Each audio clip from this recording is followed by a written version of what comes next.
Usual gang of misfits and dope addicts are here. Oh, we heard from James T. Kirk in Salem, who is enjoying ice cream in Salem. Salem. Well, Because? is it because Diamond Dave is around? No. Oh. Because on this day, Yes. it's a national, very specific vanilla ice cream Yes, day. that's true. Yes, it is. The ice cream cone created on this day in 1904. The legend is it was at the St. Louis Fair, right? St. Louis Fair, the first cone reputedly by Charles E. Menches. I remember having a kid's book about that when I was very little, a picture book. Really? Yeah, and he so before they only had ice cream sandwiches, and the ice cream was melting, and so he grabbed one of the the things that make the sandwich for the ice cream sandwich, and he kind of rolled it up and put ice cream in there, and That's where the cone came from. I think it's kind of a legend, but New York. I'm sorry. Oh, I was just going to say, New York Times recently did a whole ranking of the best vanilla ice cream specifically. Would you like to hear some of that? Sure. The best all-around vanilla ice cream, Yes. Haagen-Dazs vanilla. It's pretty good. Best all-around, Yeah. the rich custardy grown-up vanilla ice cream, the Van Leeuwen vanilla bean ice cream. I've never heard of Van Leeuwen. I have. Yeah, it's good. Let's see. High quality at a low price. Specialty selected vanilla. Also Aldi. An Aldi ice cream. Oh. A store we don't have. Vanilla ice cream's worth considering. The Turkey Hill original vanilla. I've heard of that. McConnell's. No, No? no. Okay, so it's a bunch What? of ice creams we don't know, right? Ben and Jerry's. Oh, there's one. Yeah. And I got the sense you didn't want me to continue, so well, I mean, I have Kirkland's super premium vanilla, Breyer's homemade vanilla, Tillamook. oh, Tillamook. Where did I encounter that recently? Somebody going on about Tillamook ice cream and how good it was. Can't remember. It's airy, creamy, and classically vanilla, it says. So I wanted to go back to the song for a second. Ice Cream Man is a cover song written by blues guitarist John Brim, who I've not heard of. I'd like to hear that if it's available.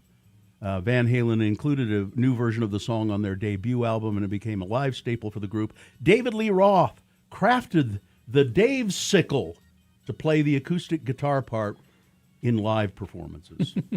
I don't know let me look. What is the Dave sickle? Anybody? A custom acoustic guitar. Oh, it looks like a big ice cream box.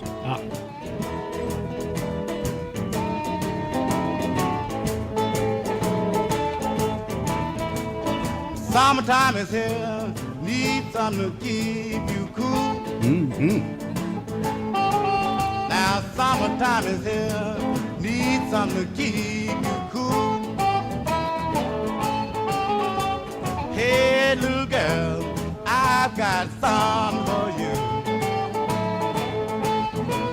I'm your ice cream man. Yep. Stop me when I'm passing by. I'm your ice cream man. Stop me when I'm passing by. Now I cool you off, little girl. The guarantee I'm satisfied. I got cream sandwiches, Dixie cup, popsicles, and push-ups too. I'm your ice cream man. He's a Chicago blues man. And he also operated a dry cleaning business and a record store. Well, you got to pay the bills. That's right.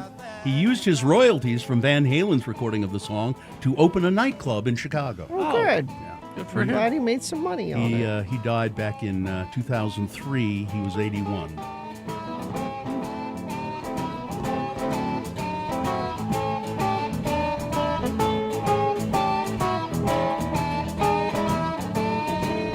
He's one of those blues guys, Kerry, that were more popular in Europe than they were here.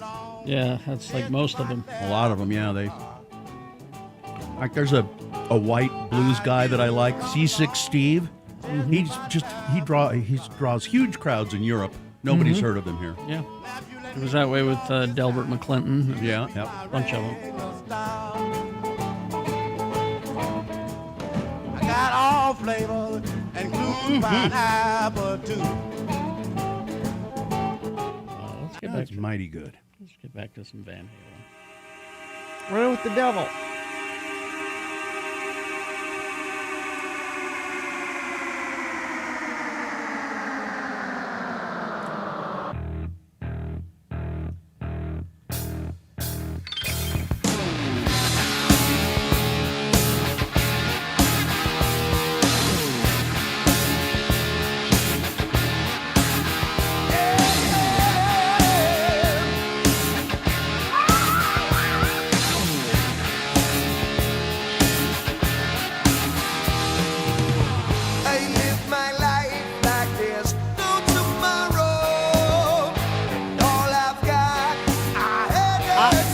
I need to know if this is true. I don't think Trent's up this early, but perhaps somebody knows. Because I knew Dave was coming to town, remember? Yeah. We gave away tickets. Yeah, we did.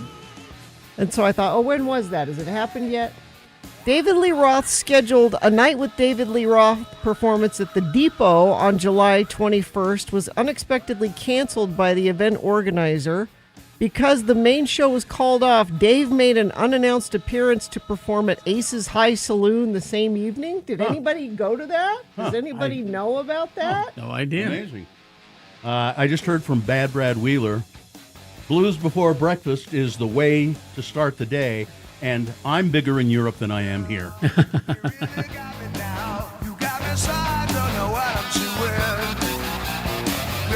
They did a lot of covers.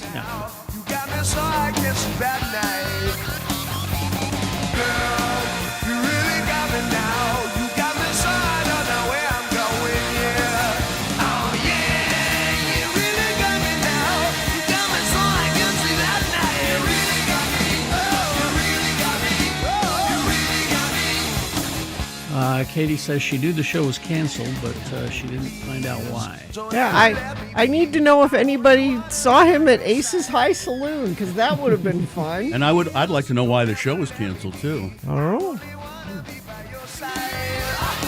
Guess maybe you can't do 2 shows in one night. I don't know. You know, when you play these bits of Van Halen, I keep thinking, so that this is a band that all those other bands at that time were trying to be as good as Van Halen, and they couldn't be. Nope. I mean, all of those Skid Rows and all of them. They tried to be as good as Van Halen, but they could not be. Couldn't do it.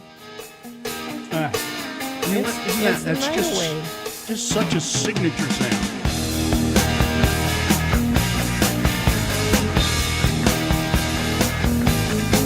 Have you seen her?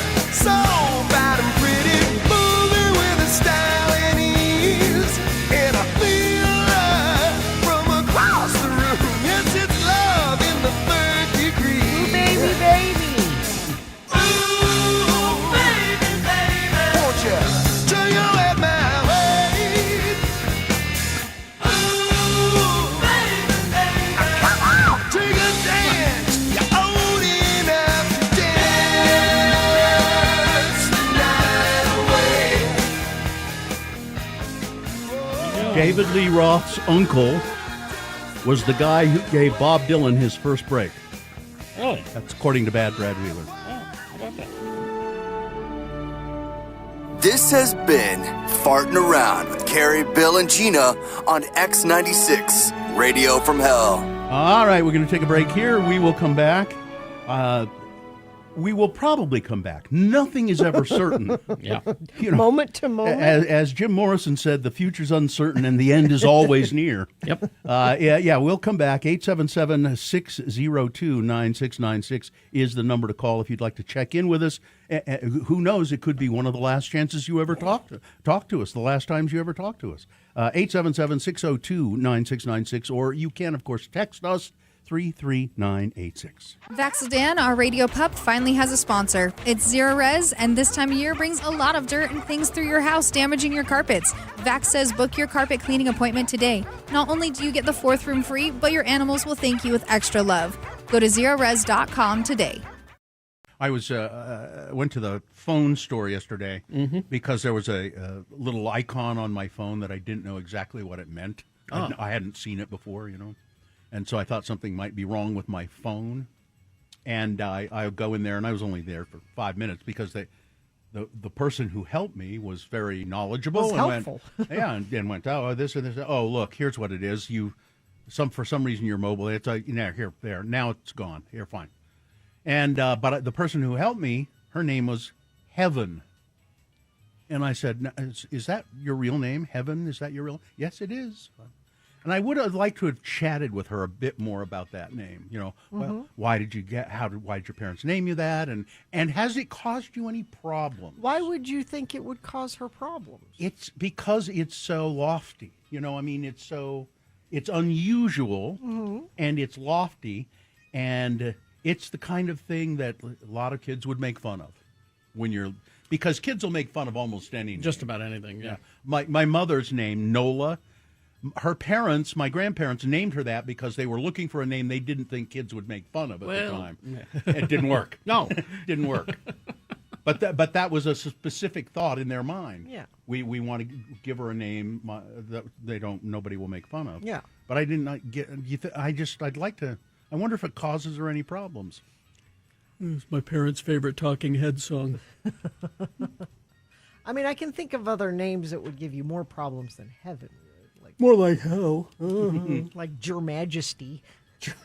Your Majesty. That's, Yeah. that's Jermaine Jermaine Jackson's. No, yeah, name, except Your if Majesty. you're part of the Jackson family, nobody's going to give you crap I guess about probably not. But It makes sense when. there are a lot of people named Nevaeh, that. Nevaeh, yeah. I've heard that. which is heaven spelled backwards. Oh. That's I what didn't know that that. is. Nevaeh. Yeah. Ah. So You know, and Prem is Merp spelled backwards. I don't know. doesn't help. I'm going to name my Way. kid Prem. This is a good reminder, though. We love to help you with baby names Yes. we will run through all of the negative things that could possibly come from naming your child something. Or sometimes we have people that say that the parents are arguing about the name, and we'll help break the tie. Well, he'll break the tie. You can just email us your baby names, Yeah. radiofromhell@x96.com. No, I liked that name, Heaven. I thought I think it's a that's- great that's name, yeah. delightful. That's charming. It's sweet, but maybe you could name somebody Afterlife. Well, You know, that's not a good name. no, Heaven's well- a good name, but What are other words for heaven? paradise. Yeah, paradise. The Andorian term is unpronounceable. How about To the the Klingons, it's Vortavor. celestial kingdom? No, that's too long. It's- Just celestial. All right.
All right, 6:21. Let's get this over with. Gilbert and Sullivan. Yeah, Is that what that's a parody of Gilbert and Sullivan, right? Sure. I think.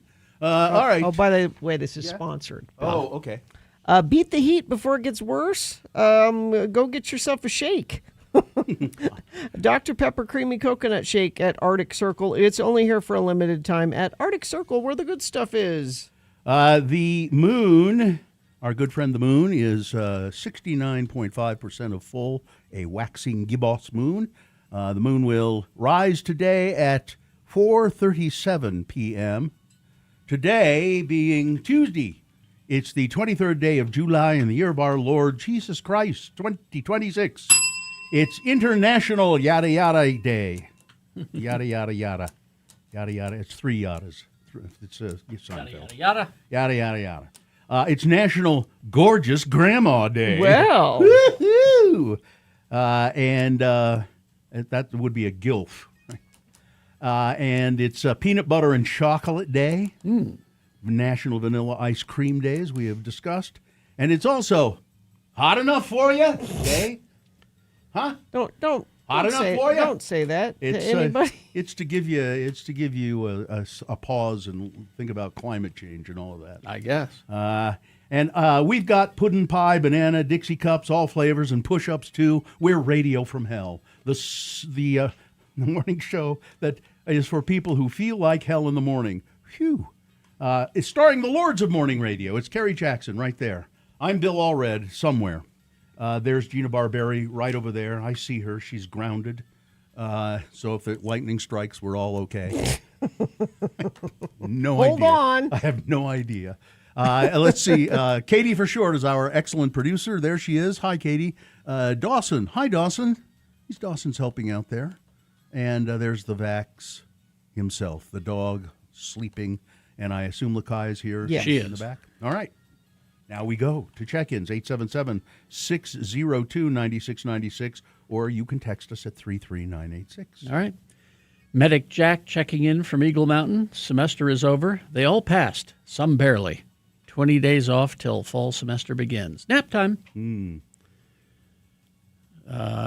Let's see. Sketchy Blake of Ogden checking in. Speaking of nap time, there's an article there in our Mr. Prep service about you need to make a nap vacation. Ooh, I'm listening. Schedule a nap vacation. Huh. I'm listening. Johnny B checking in. Yesterday's innocent doctor appointment turned into a full-on hospital admission. Oh, no, Johnny B. Where they also wanted to do a lumbar puncture. Now, I await my plate of room service sausage patties Oh, I'm for sorry. breakfast. Let's see. You get sausage patties in the hospital? Sure. Maybe it ain't such a bad thing.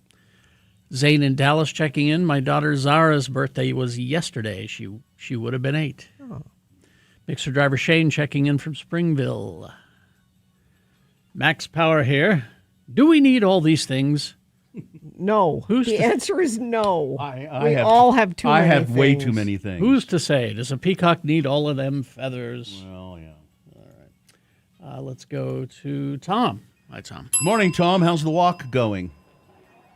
It's going really well, but what you just said before you went to the break, you don't know if you're going to be here. Yeah. Yesterday, a trailer broke loose and went right for me. I juked it just in time, and I Wow. didn't cause another accident. Yeah, a trailer broke loose, and that happened. 6 hours later, you guys, a big semi ran a red light that I was going through. Uh-huh. I slammed on my brakes, was able to not get hit. And I'm just like, this stuff comes in threes. I gotta get home. Yeah, why careful. are you out? You should not leave the Yeah. house. Hey, I should not be out walking right now. Tom, you used a verb there that I'm not Juke it. really that familiar with. You, You know, juked it. You juked it. I'm not familiar. I'm showing you. Yeah. You Bill didn't you- play sports. You He dodged doesn't know. it. You dodged it. Yeah. Yeah, I Okay. dodged it. I dodged it. Might It I- was pretty hard. It was pretty hard. Might I suggest you take the weekend and watch the Final Destination films? Oh, I'm jittery. I'm already scared, you guys. I'm nervous. I'm juking myself. All right. All right, you guys have a good day. All right, Tom. See ya. Take care now. Christina is here. Oh, good morning, Christina. How are you today? I'm good. I'm up. I'm on my way to work. How are you guys? Doing okay so far. My son, I won the tickets for Sublime last week. Sent my son and my sister. They had a great time. Oh, glad. So Was Pennywise really the standout of that show? that's what they hear. They both loved it. Uh-huh. So. All right. Yeah. Well, I'm glad that they got the tickets. You got the tickets for them, and thanks for listening to our show. Yes, thank you. Oh, thanks for letting me listen. You're welcome. All right. All right. See ya. Atta girl. Let's see. Good morning, Lords. Pittsburgh listener checking in.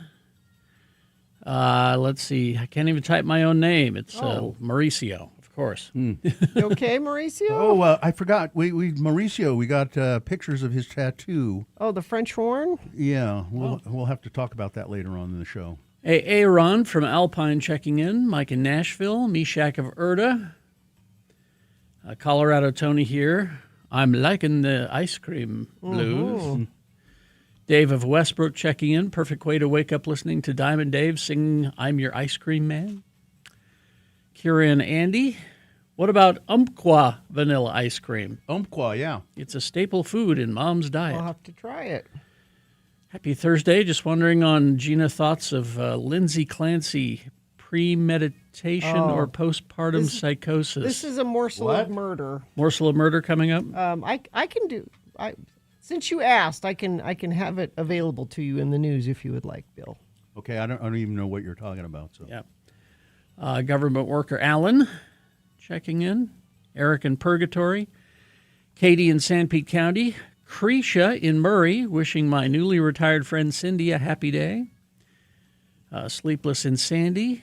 Cindy Mitchell here, checking Mike in right now for the second phase of his brain reconfiguration. Dr. yeah, Mike. good luck, Cindy. They're in San Diego right now. They had so Mike went for the initial surgery in San Diego. They've been home for a couple of weeks now, I think, and now they're back in San Diego for the. Yes. Today's fun, implanting the stimulator in his chest. Yeah. See you on the other side. Ron the Carpenter loves strawberry ice cream. James and R.I.P. Nicole in Ogden. Was Layton checking in. It's Thursday, Bill. Huh? Did you say Wednesday? Did I say Wednesday? You may have. I might have. Let me look and see what I wrote because I just read what I write. I'm Ron Wrong. Burgundy. Yeah, you Ron Yeah, I Burgundy do. it. No, I said Thursday. Let's see. Miss Piggy and the Pit Bull and Kermit the Dog checking in. Big City SLC, Sean Kapp. Disney Cruise Line Brian checking in from Germany. Out checking on our new cruise ship. Love the show. Bowser checking in from Orem. Why does Carrie smell funny? The world must know. Smell funny. Do I smell funny? You don't smell I don't funny. know where. I wonder where that's coming from. I don't know. I've not noticed you having any scent at all. No scent. Sorry, late this morning. Shelley, Mary, and Carmen from Far West. Taryn in Murray checking in. Andrew from Sandy. Early Bird Shay. Looks like everybody's here, so let's get going. Traffic. Everybody's here and shouldn't have trouble getting anywhere. I don't have any accidents to tell you about right now, but I suspect with the holiday, traffic will get busier as the day goes on. So, Oh, yeah. So leave early if you are going somewhere, and text me if you see anything. 33986. At Progressive Primary Care, members can text their doctor anytime 24/7, not just make phone calls during office hours. Experience health care on your schedule at progressiveprimary.care today. All right, so we're going to take a break, play a song. After that song, it's Big Boy News and Opinioendo, and Frank Christ presents The Dead Celebrity Game, all coming up. Stand by for all of that.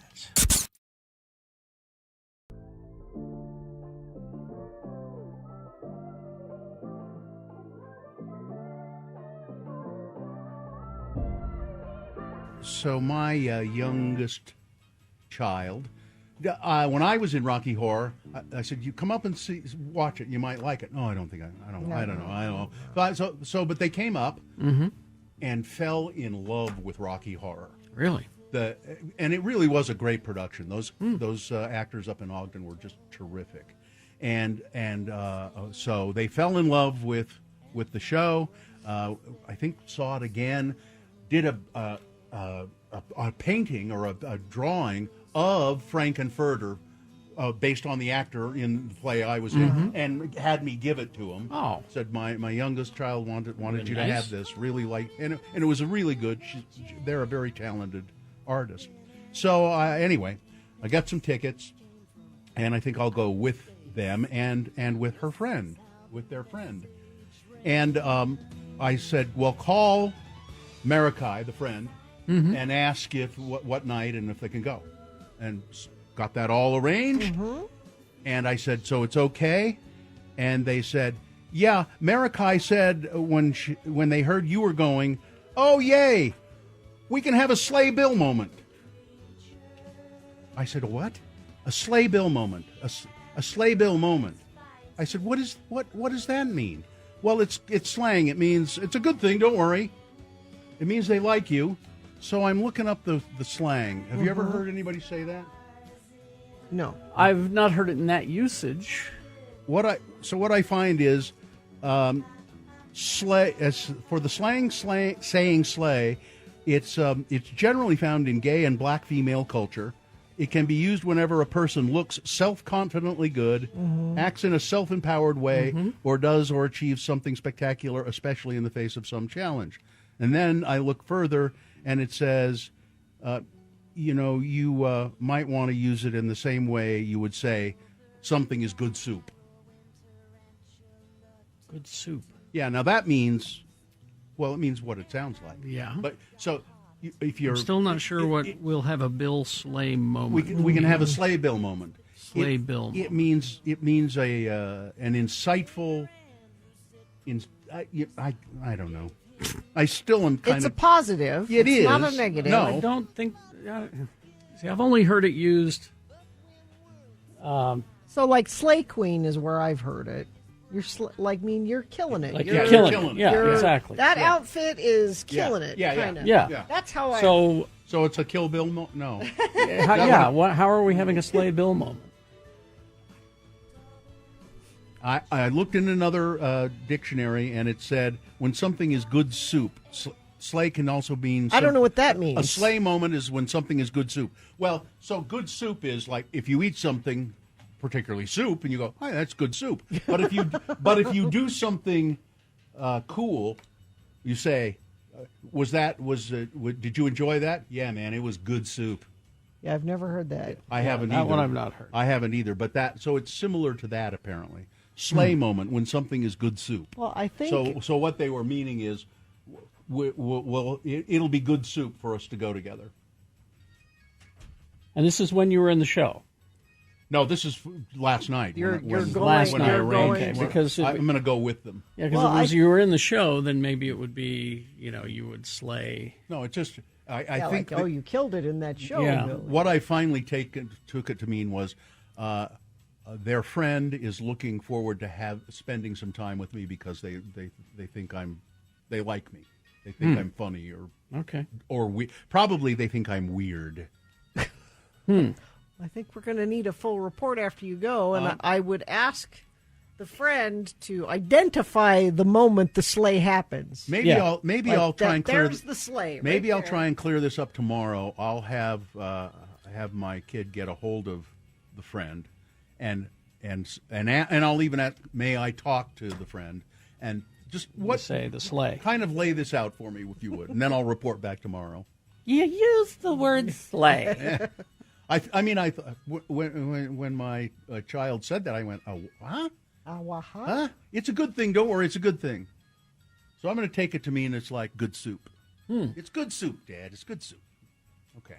I think, okay, we need a follow-up. Yeah. And, All right. Or if anybody out there, if you know what my kid is talking about, somebody says in the chat room, I asked my kid about these slang phrases, and they can't really explain them. They just say them. Sleigh bill. I'll ask my kids tonight. Yeah, use it in a sentence, please. Okay. Well, a sleigh bill moment. Oh, wait, that's we have what a was young said. person here. Nick. Nick, can you help out? I could have hopped in a while ago, but I kind of wanted to see where you guys. Am would I take it. close? Am I close to what I this think is? you're just overthinking it. I don't know where the good soup came from, but Right here in the Urban Dictionary. Sleigh moment, when something is good that's soup. the authority, right? Come on, it's No, lovely you crushed weather it. for a sleigh bill. You did great. Together. Yeah, you slayed. I think this is accurate because the word vagina is in there too. What?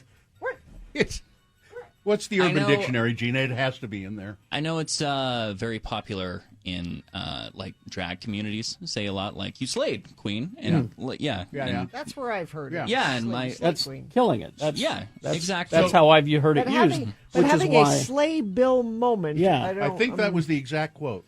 What does that mean? I think it's just an amalgamation of everything that we talked about and their personal Okay. affect. All right. So yeah. Yeah, when it's I a was- good thing. When It I was is, at- when I was at 100%. when I was at Lagoon this weekend, my kids kept saying this ride is totally sleigh. Yeah. Yeah, that I Friday is get. totally sleigh. This And spending time with me will be totally sleigh is Okay. what was meant by that. I think this conversation is devolving into when I told my therapist one time, I'm solid. And she's like, what is solid? How old is your therapist? Yeah. Older. no, You're good. No. Things are good. Yeah, You're good. like you're overthinking it. Yeah. 100%. no, I think what your therapist was asking you is if you.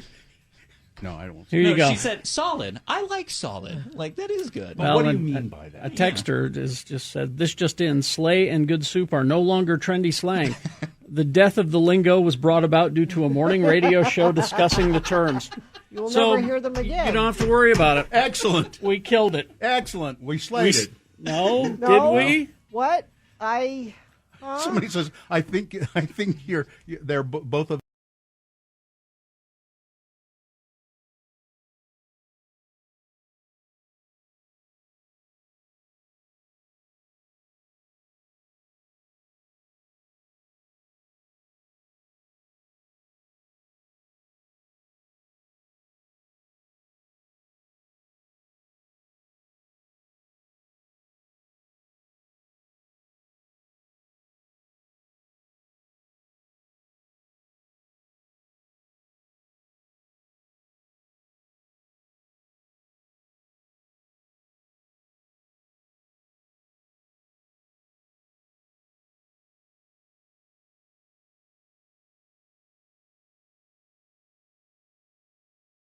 So, you want to see my bowling shoes?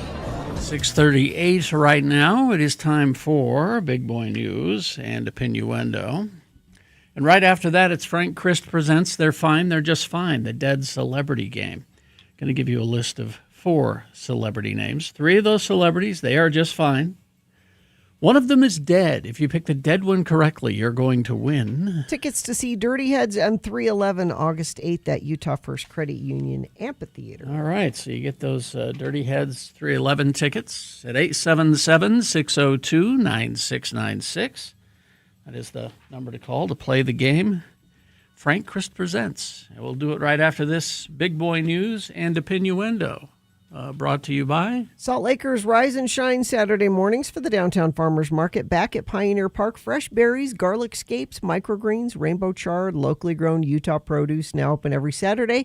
8 to 2. Details at slcfarmersmarket.org. And never forget. The views expressed on X96's Radio from Hell show do not necessarily reflect the opinions of Broadway Media, its management, owners, or advertisers. This program is intended for mature audiences. Parental discretion is advised. Well, move over, Jimothy. There may be more uber viral raccoons out there. Seattle's social media oddity, Jimothy the raccoon, has taken the internet by storm for his short spine affliction that gives him the appearance of a creature born out of a horror movie. But experts say that there may be more than one deformed raccoon roaming the streets of the Emerald City. What? As the stubby critter's internet popularity has exploded, both locally and internationally, questions have arisen whether it's the same Jimothy who's been spotted for years, or if there are multiple cryptid-like creatures calling the suburban Ballard neighborhood home. Wildlife experts say that there may be more than one Jimothy. There's posts now that say that he was born a year ago, but then other people with posts saw him in 2017. Ballard resident Rebecca Sorensen told Fox 13, "I'm curious now, is there more than one?" Jimothy, who suffers from short spine syndrome, a rare genetic congenital condition that afflicts almost 0% of animals, has become a local celebrity. While there are conflicting narratives over the odd creature's age, animal keeper Wendell Mallow says, or no, it's Wendy Mallow, says she'd be surprised if it was the same freaky furball some claim to have spotted nearly 10 years ago. That's a very long time for a raccoon to live, especially in the wild, she said. Mallow, who cares for 2 raccoons at Northwest Trek Wildlife Park in Eatonville, said the raccoons in managed care conditions can live much longer than those in the wild, but usually in the wild it's 3 to 5 years. So it seems as there might be more. Maybe there's a whole community of Jimothys out there. Who knows? A Republican state legislator has been charged with enticing a minor after police say he had explicit conversations with a child that began on Roblox. I think it's Roblox, isn't it? Yeah. Elliot Pritt, a member of West Virginia's House of Delegates, who's also a teacher. Oh, good, a teacher, too. Yeah. He's not a drag queen? No. It doesn't. Hang on, he might. I don't know. It doesn't say. He also a teacher was arrested Wednesday and faces a federal count of enticement of a minor, according to criminal complaints. The complaint alleges that Mr. Pritt started communicating with a student on Roblox while she was in the 8th grade, which later transitioned into them talking on Snapchat. The student's family reported that Pritt shared nude images of himself and requested sexually explicit photos of her. And, so. A Republican congressman, you say? Was he a trans person? No. I don't think so. Was he an immigrant? No. No. The co-founder of a Salt Lake County artificial intelligence company has been arrested and accused of creating deep fakes using pictures of friends from high school and of children. Burke Clark Powers of Sandy was charged Wednesday for investigation of 10 counts of sexual exploitation of a minor. The investigation began when Powers' ex-wife came across AI-generated child sexual abuse material and pornography on Powers' computer. His wife found this. Police said, a booking affidavit said, the woman stated that it appears that Burke had been scanning yearbook photos into the program that he was using. The woman reported her discovery to the FBI National Threat Operations Center and provided law enforcement with a copy of the numerous folders from the Google Drive account. Investigators obtained a search warrant for Mr. Powers' Google Drive account and found a large quantity of AI-generated images and videos, including adult pornography, child sex abuse material. There were also videos and images of Burke's own face being being put over the male's face and other female victims' faces being put on the female's face to create AI pornography of himself, and it appears as though he's having sexual relations with other victims known to him. And his daughter Yeah, used her picture. his daughter as well. Yeah. And he claims it was It was an an accident. It was an I don't know how accident. this What- happened. Oh, oops! I don't know tripped how and this fell. happened. And, He's again. I would point out he is the co-founder of an artificial intelligence company. Yeah. and I would say, to Carrie's point again, is he a No, he's drag not. queen or trans person or immigrant? A man has Communist. A man has been arrested for investigation of assault after 2 kids were hit by shots from a BB gun over the weekend. Timothy Glade Holdaway was arrested for investigation of 2 counts of assault. On Saturday, an officer with the Rich County Sheriff's Office responded to reports of a man shooting BB gun pellets at 2 boys at the Trailside KOA campground in Garden City. It's up there, Bear Lake. The responding officer noted both boys showed signs of being struck by BBs and continued to gather witness descriptions of the man who had shot them. Witnesses described the suspect as an older white male with gray hair and a gray shirt. Apparently, this family, they're down there on the beach. They're going to have a good time at the KOA. They start playing music. I think it's mariachi music I heard somewhere. And all of a sudden, the 2 kids were shot with BBs. It seems to me this would be probably a hate crime. Could be. They arrested this guy, Holdaway. He denied involvement or even owning a BB gun, but a neighbor told police that Holdaway did own a BB gun and used it to shoot at trash cans and squirrels. Liliana Padilla Perez, a Salt Lake resident and mother of the 2 boys who were shot by BBs, said the family is devastated and trying to understand why someone would target their children in what they described as a cowardly attack. A search is currently underway for a missing Kanab man who became separated from his hiking partner at Grand Canyon National Park. The Park Service said Gerald Gwynn, 83 years old, was hiking Tuesday in a remote area of the North Rim by the northeast boundary when he became separated from his partner. A search immediately began and resumed Wednesday. With personnel from Grand Canyon National Park and other agencies. And then this is sort of a related story. Arizona's authorities said that human remains found in December belonged to a man who disappeared while hiking the Grand Canyon nearly 15 years ago. William Anthony Ott was reported missing in May of 2012. They had a search for him at the time, but just this past December, Havasupai tribe members found human remains in the vicinity where the initial search for Ott had begun. The remains were taken to the sheriff's office, and they have finally identified them. You know how I'll never die? Hiking in the Grand Canyon. Never going to happen.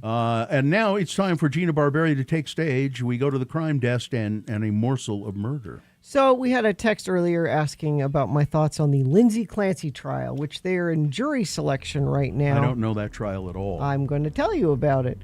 You'll remember when I start telling you about it. And they're actually having a difficult time with jury selection. Potential jurors in the Lindsay Clancy case kept leaving the Massachusetts courtroom in tears after having to contemplate the murders of Clancy's 3 young children. I just don't know if I can handle being on the jury, an emotional man said. They're having a difficult time seating this jury. This is the story of the mother who murdered her 3 children. She strangled them with an exercise band, and then she tried to kill herself by jumping out of like a 2nd-story window of her house. She's paralyzed now, but she's on trial. Her defense is that postpartum depression. She had a newborn then? Yeah.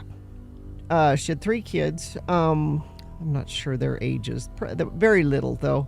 Let's see, 5, 3, and 8 months old. She was being followed by several doctors. She was definitely having trouble. Yeah. But the person who was wondering what I thought about her defense of postpartum depression. My problem with it comes with this. She sent her husband on an elaborate series of errands that were purposely far away.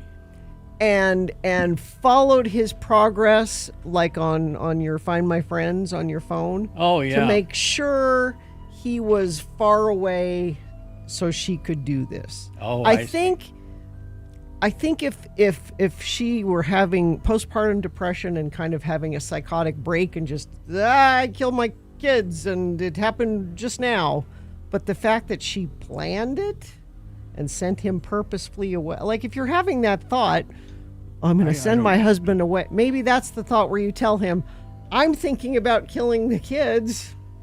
So this is... Well, I don't know. If you're so depressed, it'll be interesting to see what they do with that. Yeah. That verdict. Donald Trump says Trump accounts could hoist children out of poverty and give more Americans the chance to benefit from investments in the stock market. But some parents say they're still waiting for the money to arrive. Trump on Wednesday plans to speak at a Georgia high school to promote the investment accounts, which offer $1,000 in seed money to every child born during his second term. I'm willing to point out some things that I think are good ideas that this administration does. Here's how much would a Trump account grow? How much would this really get a kid? Okay, $1,000. If you don't, so you can put more money into that account. Yes. No extra contribution. Just the $1,000. When the kid turns 18, it'd be worth $5,000 to $6,000. Not much. I mean, that's not going to turn. Every kid can turn into a billionaire. Modest contribution of $250 a year, that would be $4,500 total. You'd end up with $19,000. Mid-range contributions, $2,500 a year, $45,000. That's not nothing. If you're 18 and get $20,000, that's a nice start in life. This is one thing that I am willing to say, I think this is a good idea. Every kid starts out with an It's not a bad idea, no, I think but it's not the great pie in the sky, thing that Donald Trump points it out to be. Why couldn't we get student loans paid for? Yeah, that's that's an excellent point, Kerry. And finally, this is good news. Data collected from 30 American cities shows an 18% decrease in the homicide rate from 2025 compared to the same period in 2026, translating to about 215 fewer homicides this year, according to a new report from the Independent Council on Criminal Justice. The United States is on track to have historically low numbers of homicides in 2026, despite all of the murderous immigrants we have roaming our streets. Sports, weather, traffic. You got a rodeo going on. Mm-hmm. Where? Days of 47 rodeo. It's everywhere. I just wanted to alert you to the fact that you've got all kinds of stuff going on this weekend. You've got the bareback racing. You've got the steer wrestling. You've got... They don't actually wrestle a steer. What do they call it? Bulldogging? Is that what that is? No, yeah, it's steer wrestling. The one where they get down off the horse and wrestle it to the ground? Team roping, saddle bronc, breakaway roping, barrel racing, bull riding. They got drone and fireworks shows all weekend too, so you can go check that out. RSL lost last night to LAFC 3-1. Utah Royals play, Saturday, North Carolina. And Salt Lake Bees, they lost. I'm sorry, the Utah Dirty Sodas lost last night to Omaha. I'm sorry, too. 8-3. It's a good thing that the Bees will be back in action tonight. Stomp them. For Thirsty Thursday. That's at 6:30. That's your sports. Weather, 73 right now. Not so much of a chance of those thunderstorms today. Pretty much just sunny and 94. Overnight low 71. We get really hot for the weekend, though. 100 expected tomorrow. 101 Sunday. 101 Monday. So very, very warm temperatures and not quite as much of a chance of those afternoon thunderstorms, it looks like. Traffic, we have a crash. Northbound I-15, 140th south and Draper, off to the right shoulder. Northbound I-215 west at 19th south, right shoulder affected there as well.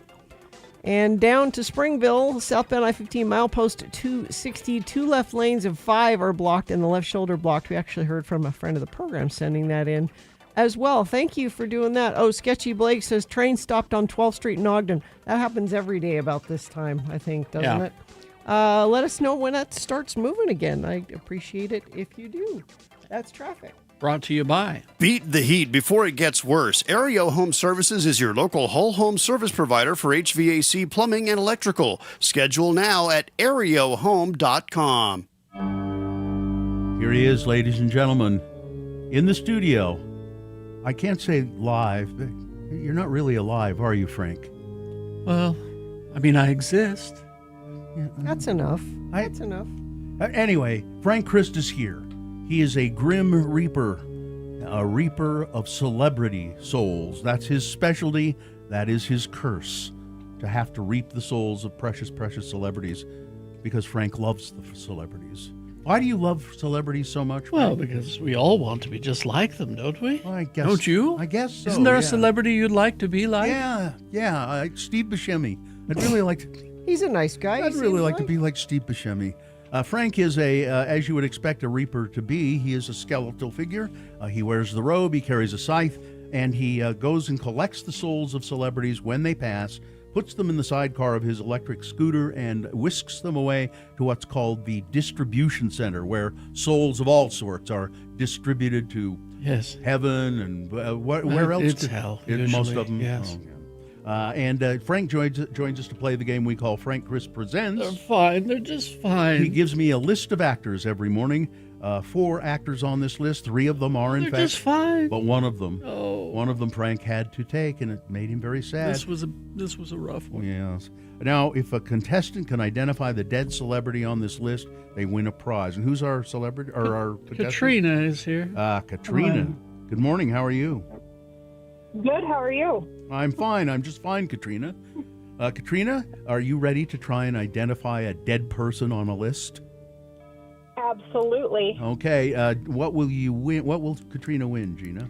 X96 welcomes Dirty Heads in 311 August 8th to Utah First Credit Union Amphitheater. All right. Katrina, because it's hot enough for you day, Frank has given me a list of actors in movies about oppressive heat. Are you ready? Yes, you're ready. You already said that, so let's just do it. Yes. Okay. Celebrity number 1 on this list, Joanne Woodward. Her accolades include an Academy Award, 3 Primetime Emmy Awards, British Academy Award, 3 Golden Globes, and a Screen Actors Guild Award. Woodward astounded audiences and critics alike with her performance in The Three Faces of Eve, and she made several films with her husband, who she adored, Paul Newman. Her Hot Enough For You movie, The Long Hot Summer. A charismatic drifter arrives in a stifling Mississippi town, igniting a romantic and familial tension during an unyielding heat wave. Number 1, Joanne Woodward. Number 2 is Tuesday Weld. Weld was the out-of-control Catherine in Looking for Mr. Goodbar. She was nominated for an Academy Award for Best Supporting Actress for that. Later, she appeared in Who'll Stop the Rain opposite Nick Nolte. Other movies include Thief, Author, and she was Dorothy Nichols in The Five Pennies, starring Danny Kaye. Her Hot Enough For You movie, Falling Down. An unemployed, unstable man snaps under the stifling heat of a gridlocked Los Angeles summer and goes on a violent rampage across the city. Number 2, Tuesday Weld. Number 3 on this list of actors, William Hurt. His film debut was in a science fiction feature called Altered States. His starring roles in a series of critically acclaimed films garnered 3 consecutive nominations for the Academy Award for Best Actor. Kiss of the Spider-Woman, which he won the Academy Award for, Children of a Lesser God, and he was a dim bulb news anchor in broadcast news. His Hot Enough For You movie, Body Heat, a neo-noir thriller set during a severe Florida heat wave where 2 lovers scheme a murder while drenched in sweat and stifled by humidity. Number 3, William Hurt. And finally on this list, Kent McCord. His first acting job was on the TV show The Adventures of Ozzie and Harriet. He had small parts in Elvis Presley films, and he was in an episode of McHale's Navy. McCord was a regular on Galactica 1980, and his big break was being cast as the co-lead in Adam 12. Hot Enough For You movie? He was in Predator 2. You know, the Predator stalking Los Angeles during a brutal record-breaking summer heat wave that fuels bloody gang warfare throughout the city. That's Kent McCord. 4 actors, one of them dead. Who is it, Katrina? I'm going to go with William Hurt. William Hurt. Yes, you are correct. William Hurt. He died in 2022. He was 71 years old. Congratulations, Katrina. Poor William Hurt has garnered you a prize. Too soon. Yeah, it was too soon. Say thank you, Katrina. Awesome. Thank you. We're so excited. 311's my husband's favorite band, and Dirty Heads is my son. Great. Oh, Have a excellent. good time. Excellent. So hang on, Katie will tell you how to get your tickets. Well, I have to go check on some celebrities that are having birthdays today. Who's that? Like who? Slash is 61 today. Oh, yeah. He's okay. He will be mine. Woody Harrelson, who's just goofy looking. Mhm. Yeah. Remember he was so handsome at one time? There was a time, yeah. Just goofy looking now. 65 today. Goodbye, everybody. Goodbye. Bye, Frank. Remember, Frank, he's still a precious celebrity. Crash northbound I-15 140th south in Draper, off to the right shoulder. Northbound I-215 west 19th south in Salt Lake, right shoulder affected there. And southbound I-15 milepost 260 Springville, 2 left lanes of 5 blocked, left shoulder affected there. You can always text us and let us know what you're seeing. 33986 is where you do that. And this is brought to you by... Beat the heat before it gets worse. Aereo Home Services is your local whole home service provider for HVAC, plumbing, and electrical. Schedule now at areohome.com. KXRK Provo. All right, we're going to take a short break. We'll be back after these with some geek news for you, so stand by for that. Summer is here. I don't need to tell you that. Just look out the window.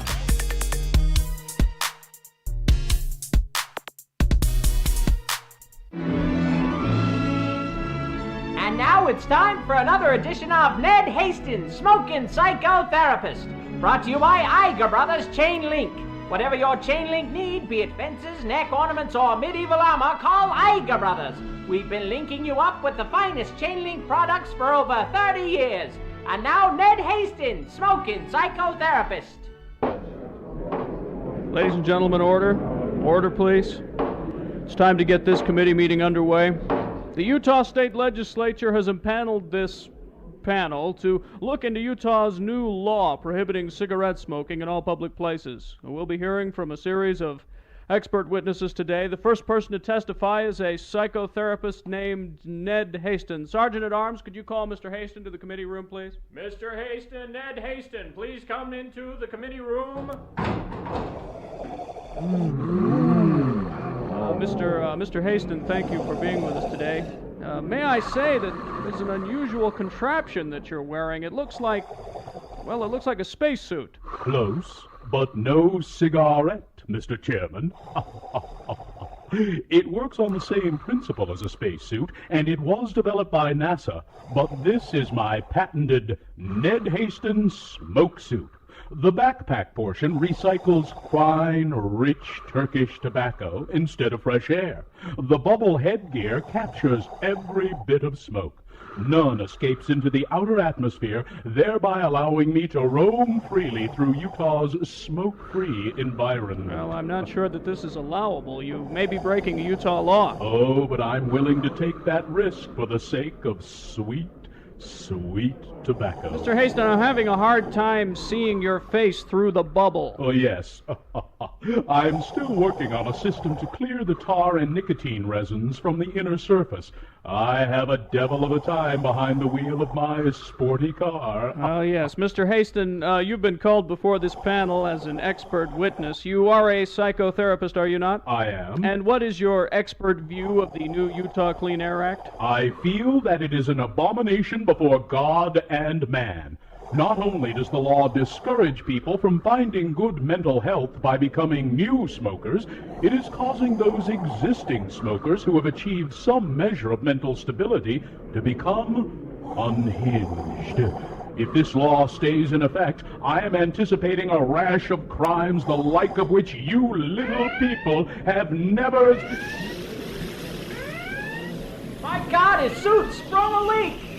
Filthy tobacco smoke is leaking into the hollow chamber. Evacuate this building immediately! Oh no! If tobacco smoke is leaking out, that means that fresh air is getting in. Must reach the cigarettes in car. Holy shit! Will Ned make it to his cigarettes in time? Join us next as Iger Brothers Chain Link presents another in the continuing adventures of Ned Hastings, Smoking Psychotherapist.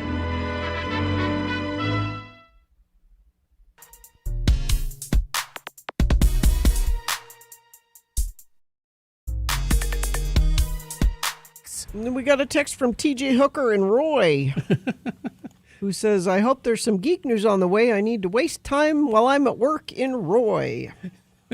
Okay. Roy. Yeah. You're going to enjoy the last one, I think. You think? His I know T.J. Hooker and Roy. Mhm. He lives next door to Adrian Zemed, doesn't he? Yes. Sure. Geek News brought to you by Summer's in full swing at Brighton Resort. Ride the lifts, hit the mountain bike trails, play disc golf, enjoy scenic views, live music, campfire cookouts, fresh mountain air. Your next adventure is waiting just minutes from Salt Lake. Plan your visit at brightonresort.com. Thank you. All right. I got a couple of creepy trailers for you to look at today. So, because I know you don't work at work, especially today before a holiday. Sure, yeah. I'm not going to be working. No.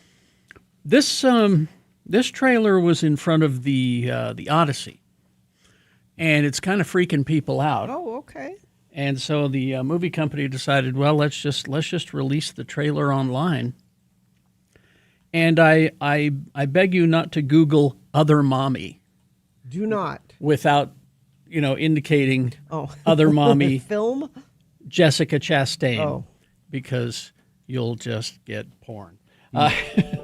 Really? Yeah. Hey, sweetie. You're home. I had a lunch break. I thought I'd come home and eat with you. Where's Dad? He fell asleep in the office. I'll go get him. Let him sleep. He needs his rest. Cookie dough ice cream for lunch. What kind of mother would I be? How about scrambled eggs? I ate that for breakfast. That's right. I forgot. How about pasta? Your favorite. Not nearly enough water, Mommy. Do you want to know something silly? Yes. Sometimes I think about when you and I were one person. Do you remember that? So I was a baby in your tummy? Do you remember where you were before that? No. You were in my heart. Mama, the pasta is cooking. What is going on here? Can I go into your heart? Yeah. You said you wouldn't leave my room. You seemed lonely. It has the simplest and scariest premise imaginable. Whoa. What were you cooking? Bella? You need a grown-up to help keep you... What if your mother wasn't your mother? Somebody What if a monster could look like your mother?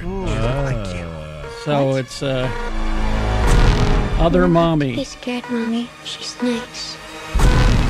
Sometimes she's there, sometimes she's not. Is it really you? Are you tricking me? What? Yeah. So the terror that it comes from not being able to trust the most important person in your life. Yeah. Bella. Tell me about it. Hey. It's me. I'm Mom. Are you though? Yeah. I don't think I'll go to this movie. You got Jessica Chastain, you got Jay Duplass, you got okay. You got really good actors. good in a actors. horror Karen movie. Allen's in it. It's from Atomic Monster and Blumhouse. They know how to do their horror. October 9th is when Other Mommy opens up in theaters. And yeah, just based on the trailer, yeah, I will wait until I can watch it during the day. Yeah. That really did sound scary. That did. Here's one that's kind of an interesting take. We got another look at Clayface. Now, Clayface, as you know, is the villain from Batman. Yes. Who is made of clay and can take the shape of anybody. He's all made of clay, not just his face? His whole body becomes clay. Okay. And this is sort of the origin of Clayface, who is this good-looking actor, Tom Rhys Harris. And, his face gets messed up. Uh-oh. And he finds out about this treatment, this experimental treatment that could help him. Not so much. Yeah. Show me. Show me. He's got the covering on his face because he's embarrassed. And it's kind of messed up.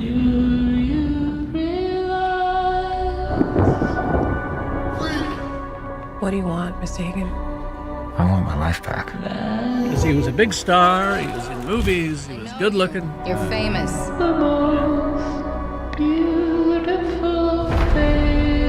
It's a tragedy what they did to him. Boo!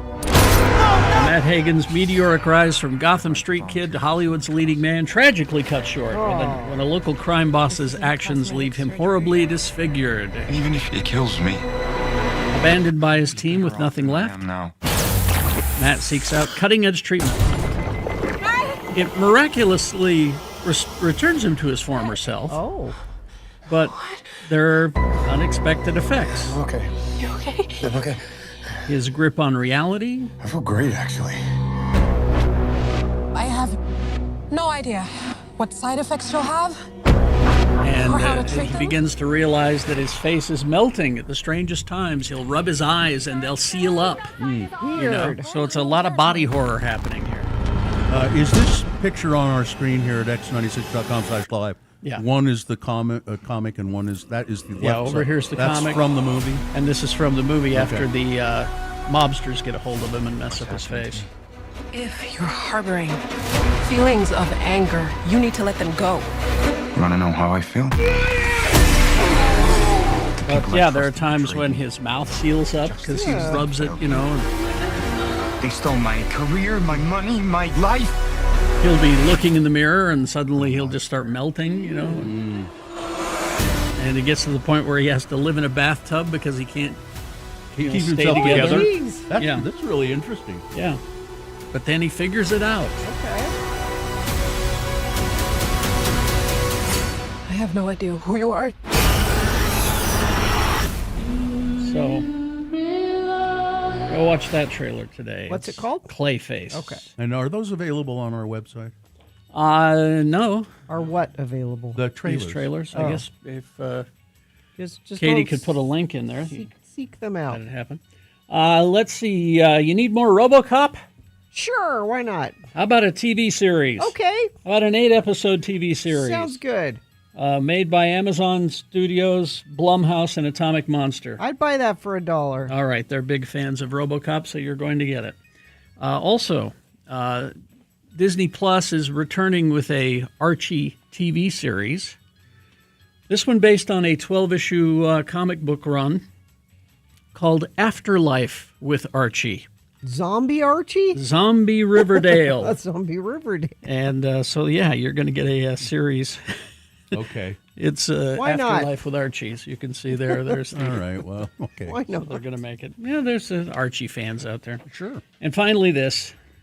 It seems that Kevin Feige has gotten used to Adam Driver telling him no. He was being interviewed recently, and he says, it's no secret that we'd like to work with Adam, but it's a tradition to Zoom with him, and then he passes. That's a long-lived tradition. He couldn't be more cordial. He's usually upfront about how he's feeling, but they always offer him parts in the Marvel Universe, and he's No? like, no, I don't think so. So he'll say yes one of these days, I think. Yeah.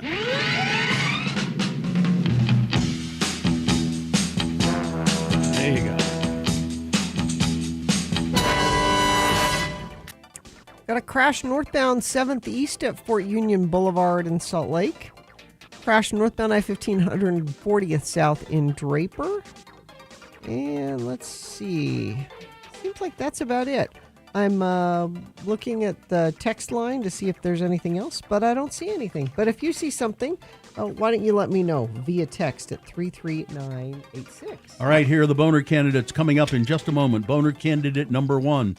Using Medicaid as a weapon. Which states will be next? Boner candidate number 2. The Ford Auto Company is rooting out the snack cheats. And boner candidate number 3. Ants? Those are ants, you say? Lakai says that she always adds the trailers to the Geek News thing on our website. Thanks, Okay, Lakai. so they are there. They will be They there. will be All there. All right. Boner of the day, big boy news, all coming up after some messages and a song. Stand by for that. Then Victoria with our reality TV update. Jimmy the Wine Guy will be here. Have another drink with Jimmy. Beat Gina coming up. All that and more. Stand by. All right. Huntsman Mental Health. The Huntsman Mental Health Foundation has really changed a lot of things having to do with mental health in our community. And I want to mention this up front. Sometimes I run out of time and I forget to mention it or just run out of time. If you are a loved one is struggling with mental health and you need help, if you're in crisis, you can dial or text 988 and you will speak directly with a mental health professional here in our area. Not somebody in some other state, somebody here. Huntsman has made sure of that.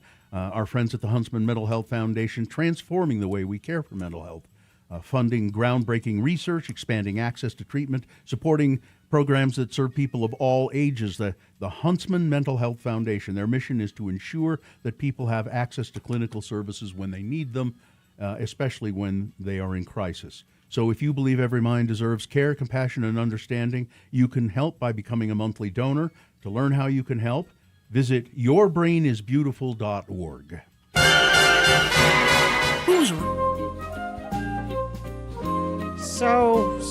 So up at the Christmas tree farm.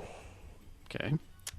It's a farm. There's fields and you know what's in fields?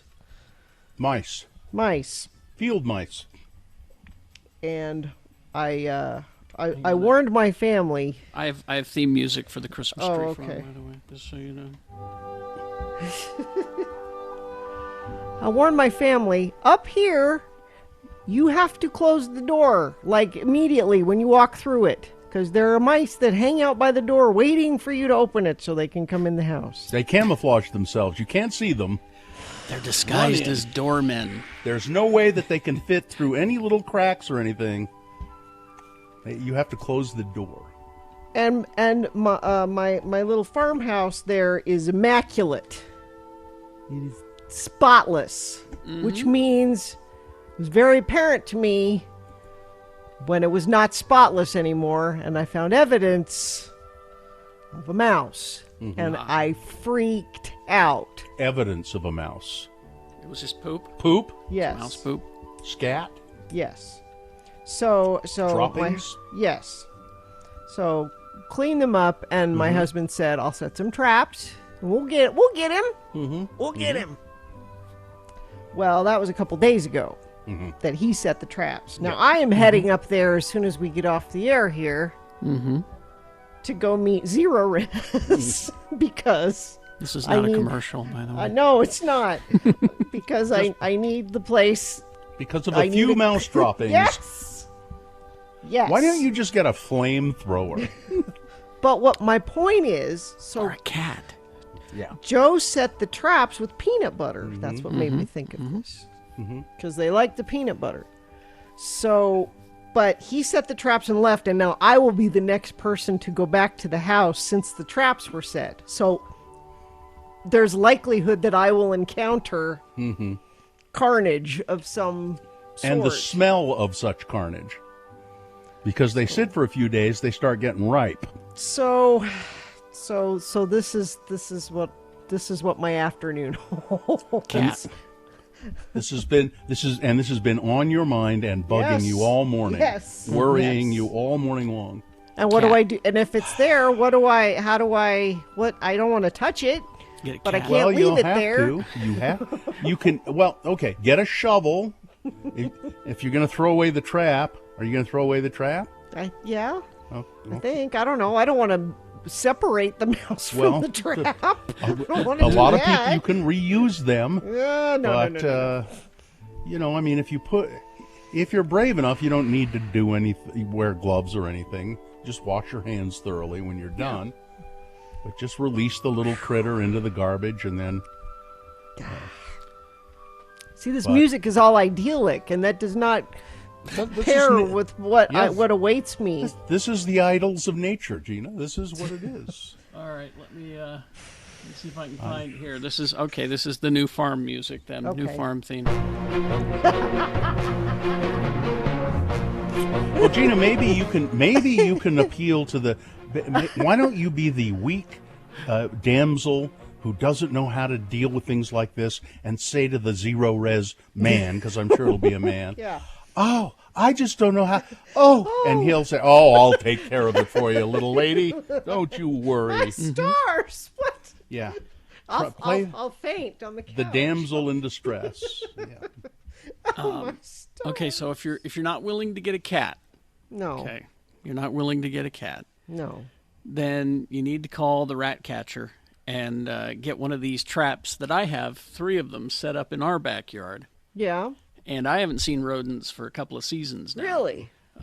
They're this poison bait inside. Uh-huh. It's made so that only a rat or a mouse can crawl into it to get to the poison bait. So it's safe for the animals. Dogs that are can't get to it. or Dogs, anything. even cats can't get into it. I wonder about Bunny. I don't think Bunny can fit in that because it's like Okay. it's a real curve to get to where the poison food is. And they go and eat it, and it doesn't kill them right away. It kind of slowly kills them. Mm-hmm. So I'm sure it's excruciating if that gives you any Oh. pleasure. Well, no. I mean, I don't want to But be mean about it. We just had the rat catcher out back a week or so ago, and already I've found a carcass. Really? Uh-huh. Okay. It's not a rat. It was a baby rat. It's not full grown, but it was a baby. So it works. Here's what you're going to have to contend with, however. What? As long as there are fields around that place, there are going to be mice in that house. Unless now, here's the solution. Cat. You and your you continue your real estate holdings. Your greedy developer holdings, and you buy up the farmland that's around the and pave it and put up a convenience store. There you go. Oh, so I pave paradise and I'll put up a parking lot. How about Exactly. Cat'd be easier, but But the cat, you can't leave the cat there. that? No, alone. I can't. We don't live there full time. that'd be so I fine. can't. Cats are fine. So Yeah. you will have that problem. There's an owl that lives in the tree outside, He which gets was a real. few. Yeah, I would think he would take care of it, but Well, play the damsel in distress and say, Okay. "Oh, Mr. Owl." could you please? I'm sorry, I only eat all-day suckers. The ones with the Tootsie Pops in the center. It's all I eat. Was there an owl doing Would you like to know how many licks it would take to get to the inside of a Tootsie Pop? with an owl 3. tongue? Yes. 3, I discovered. Do owls eat Tootsie Pops? Yes. Don't you remember the classic commercial? I don't remember that. No. Mr. Owl, how many licks does it take to Really? get to the... Let's find out. 1, a 2, a 3, crunch, a 3. I don't remember that. I don't know how you forgot it. Classic.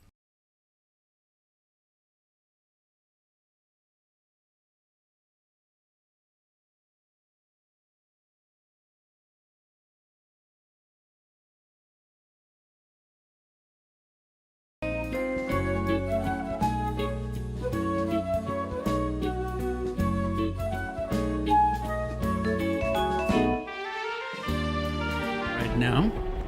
And it is time for Boner of the Day. 3 news stories. These will be examples of bad, stupid, or funny human behavior, and you will decide with your vote of these 3 candidates. Which one is the worst? Which one deserves to be Boner of the Day for today, July 23, 2026? We'll give you 2 candidates now, a third after the news. Once you've heard all 3, then you will vote. One of you lucky random boner voters will receive...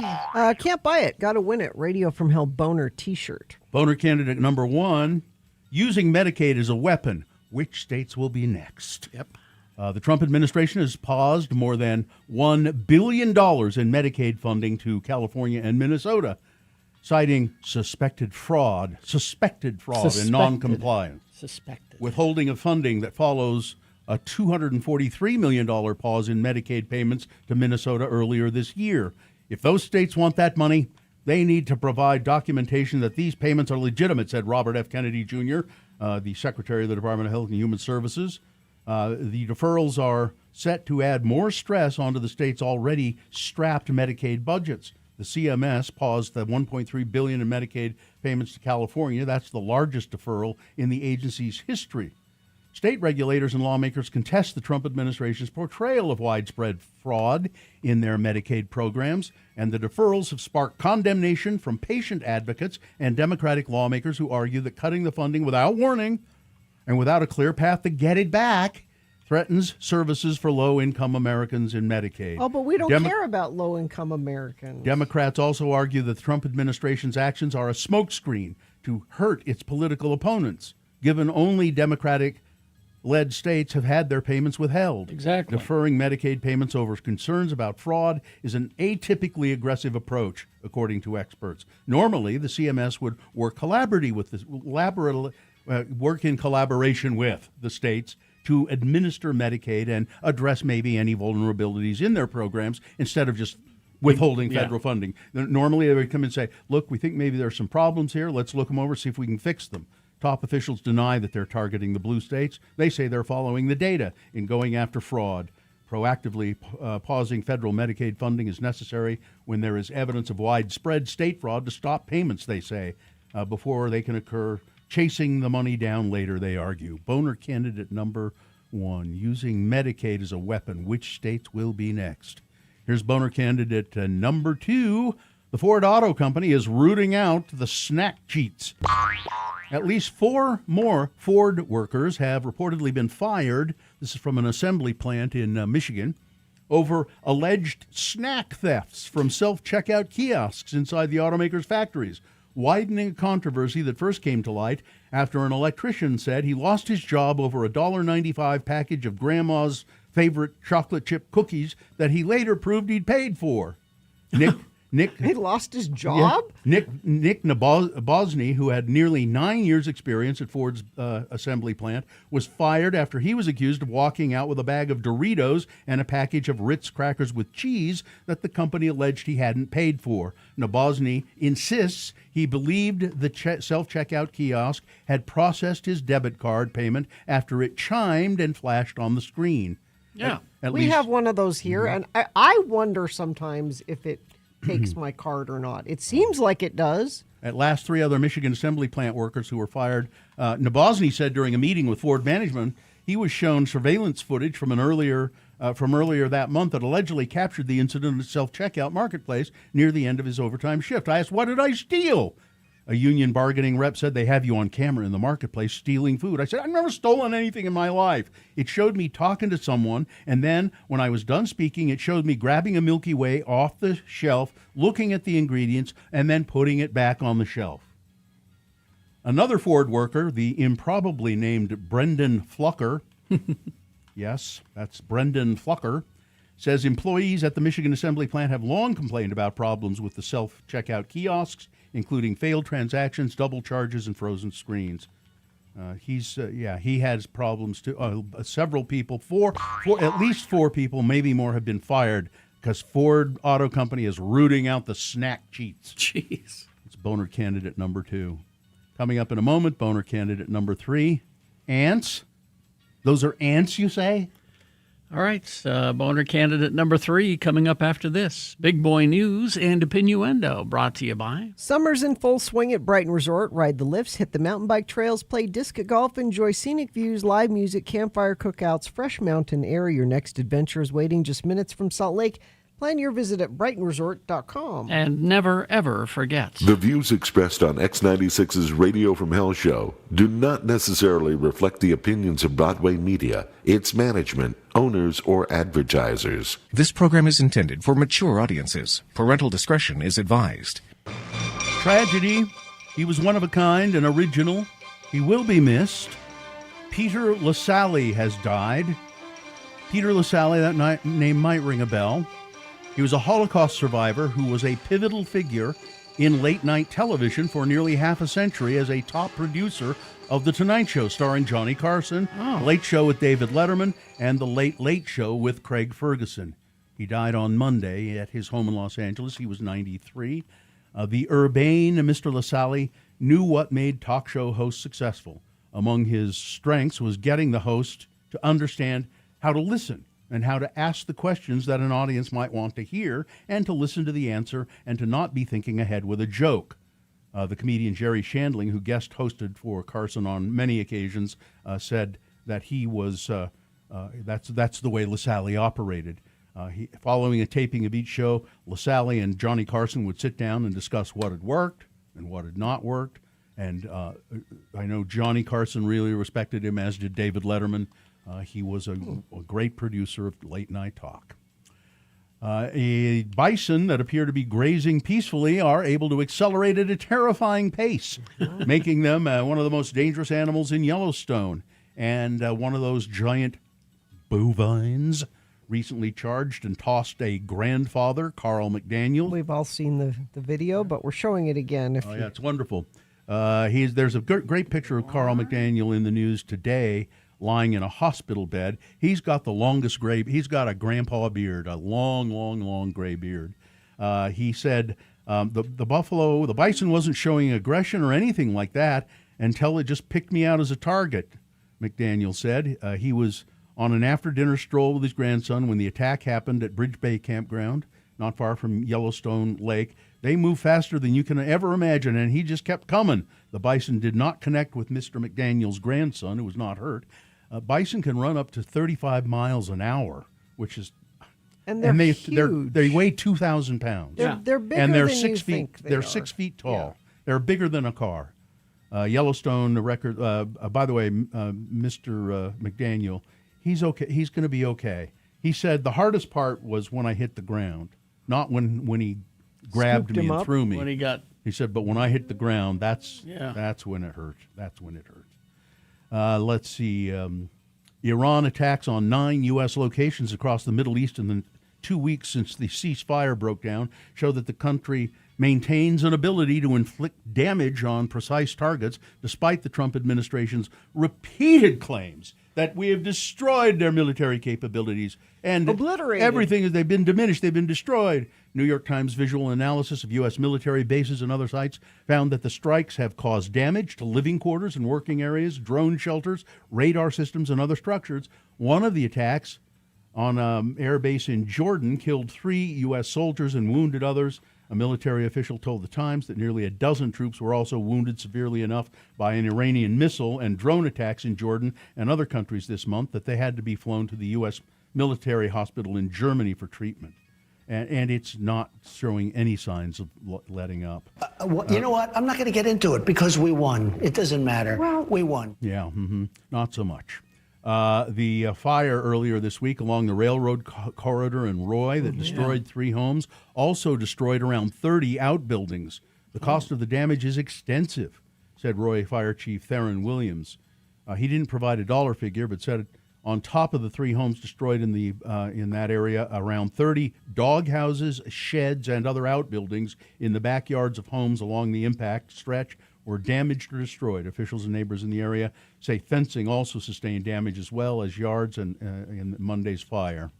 It was pretty drastic. A Minnesota man is on probation after admitting taking indecent liberties with another person without consent at a religious conference in Murray last summer. Bu Ta of St. Paul, Minnesota, sentenced to 15 years for forcible sexual abuse. Following a suggestion from both attorneys, the judge in the case agreed that he could complete probation in Minnesota. Ta was released after pleading guilty. After both attorneys agreed on April 16th, he attended his own sentencing hearing online.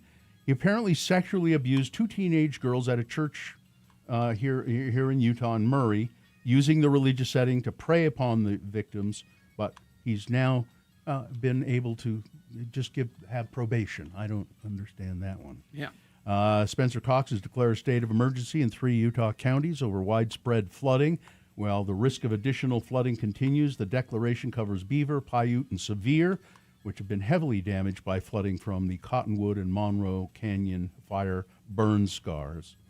Toxic chemicals found, just over a few months ago, Keyport, New Jersey residents started plotting known cancer cases around the town on a map. 41 cases. Now residents say the cases are approaching 400, and it's because of a toxic landfill nearby. They say it's been sitting there for decades. The residents are pointing the finger at the New Jersey Department of Environmental Protection. and they have been sounding the alarm, they say, for 40 years. 40 years we've been talking about this toxic dump over here, and nobody's done anything about it. House Republicans have passed a $95 billion budget to fund the war in Iran and pay for other Trump priorities. And again, Donald Trump touting his counts for children, $1,000 to any child born during his second term. And I was doing a little more looking into it. And what's interesting, the program has faced criticism by those who say it does nothing to help families in the first years of a child's life when children are most likely to experience poverty, homelessness, and hunger. And the Republican bill that created the program also slashed funding for programs that are disproportionately used by children, including Medicaid and the Supplemental Nutrition Assistance Program, to pay for this. Yeah. To pay for this to make Trump look good. Tropical storm Bertha crawled into southern Louisiana on Wednesday, making landfall, packing strong winds far from the center and closing beaches from the Florida Panhandle to Mississippi. The National Hurricane Center said Bertha made landfall at St. Bernard Parish, 40 miles east of New Orleans. The wind, storm surge, main threats for the Deep South states. This is going to cause storms and cause problems over the next week, probably. And finally, this. You ever know of Bertha? Oh, actual person named Bertha? Yeah, I think. Did you? Well, there was Bertha. I had a school bus driver named Bertha. Seems to That's me I kinda did on know of brand. Bertha. Yeah, it didn't help that she was a little overweight either. Geez, Well, really? big Bertha. Everybody called her Exactly. Big Bertha. Yeah. That's sad. Scientists have found a rocky planet with an atmosphere orbiting in a star's nebula zone. It is an Earth-like world. It has an atmosphere very similar to Earth, and it's a mere 48 light years from here. So we'll never go there. Never. It's too far away. It is. Yeah. All right. That's it. Weather, traffic. And so some of those things are sponsored. Weather brought to you by, since the dawn of time, our friends Rad and Ajax have been advising Utah Airsoft Wargamers. Stop by any tactical airsoft supply. Learn about the sport of airsoft war games. 73 right now, going to get up to a high of 94 today, and we should just be sunny today. All those afternoon thunderstorms we've been having the last few days, not really expecting to have those today. 71 for an overnight low, and then we get hot. Friday, 100. Sunday, 101. Monday, 100. And that goes into the first part of next week. Traffic, let me refresh this, give you the most up-to-date information that I can. Crash northbound 7th East Fort Union Boulevard. Infiniteam alert. I don't know where everyone is, but they're not between the Jordans and East Stabbington. Thank you, Infiniteam.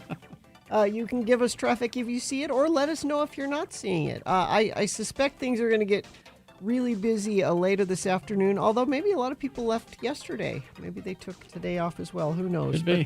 But, let me know what you're seeing out there, and I will pass it along at 33986. All right. Here's Boner Kent. The traffic is brought to you by. Beat the heat before it gets worse. Aereo Home Services is your local whole home service provider for HVAC, plumbing, and electrical. Schedule now at aereohome.com. Now it's time for Boner Candidate number 3. Ants? Those are ants, you say? The owner of a two Michelin star restaurant in South Korea is facing hefty fines and up to a year's jail time for garnishing a sherbet dish with ants. The problem isn't that the insects appeared on the menu. Rather, the issue is South Korea's nuanced food laws, which regulate which insects can go on a diner's plates.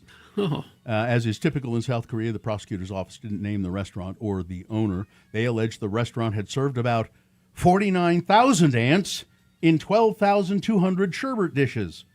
While it is the chef who prepared the dish and put it on the menu, prosecutors have indicted the owner of the restaurant for violating the Food Sanitation Act. According to the government, it wasn't merely the presence of ants in the food that was an issue. The Ministry of Food and Drugs said, "We found the ants from this restaurant contained heavy metal levels up to 55 times the maximum limit allowed for other edible insects."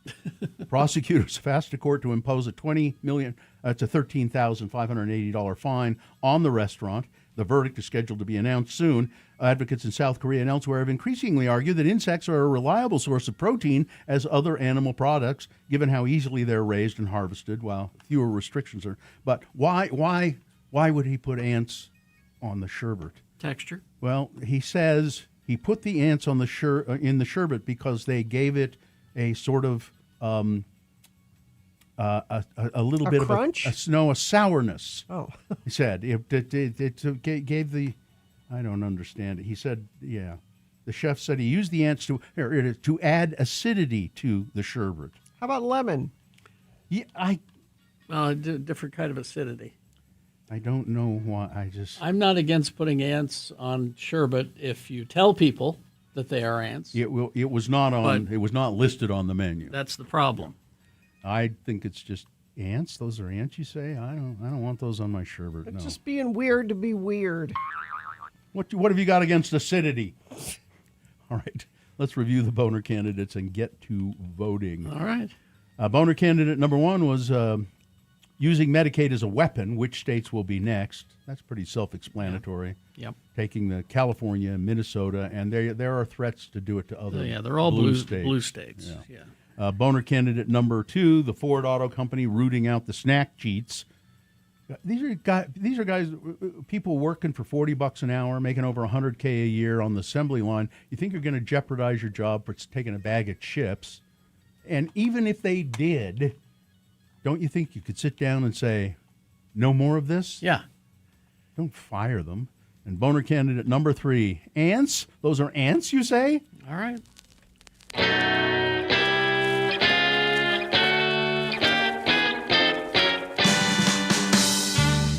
It is time to vote for Boner of the Day.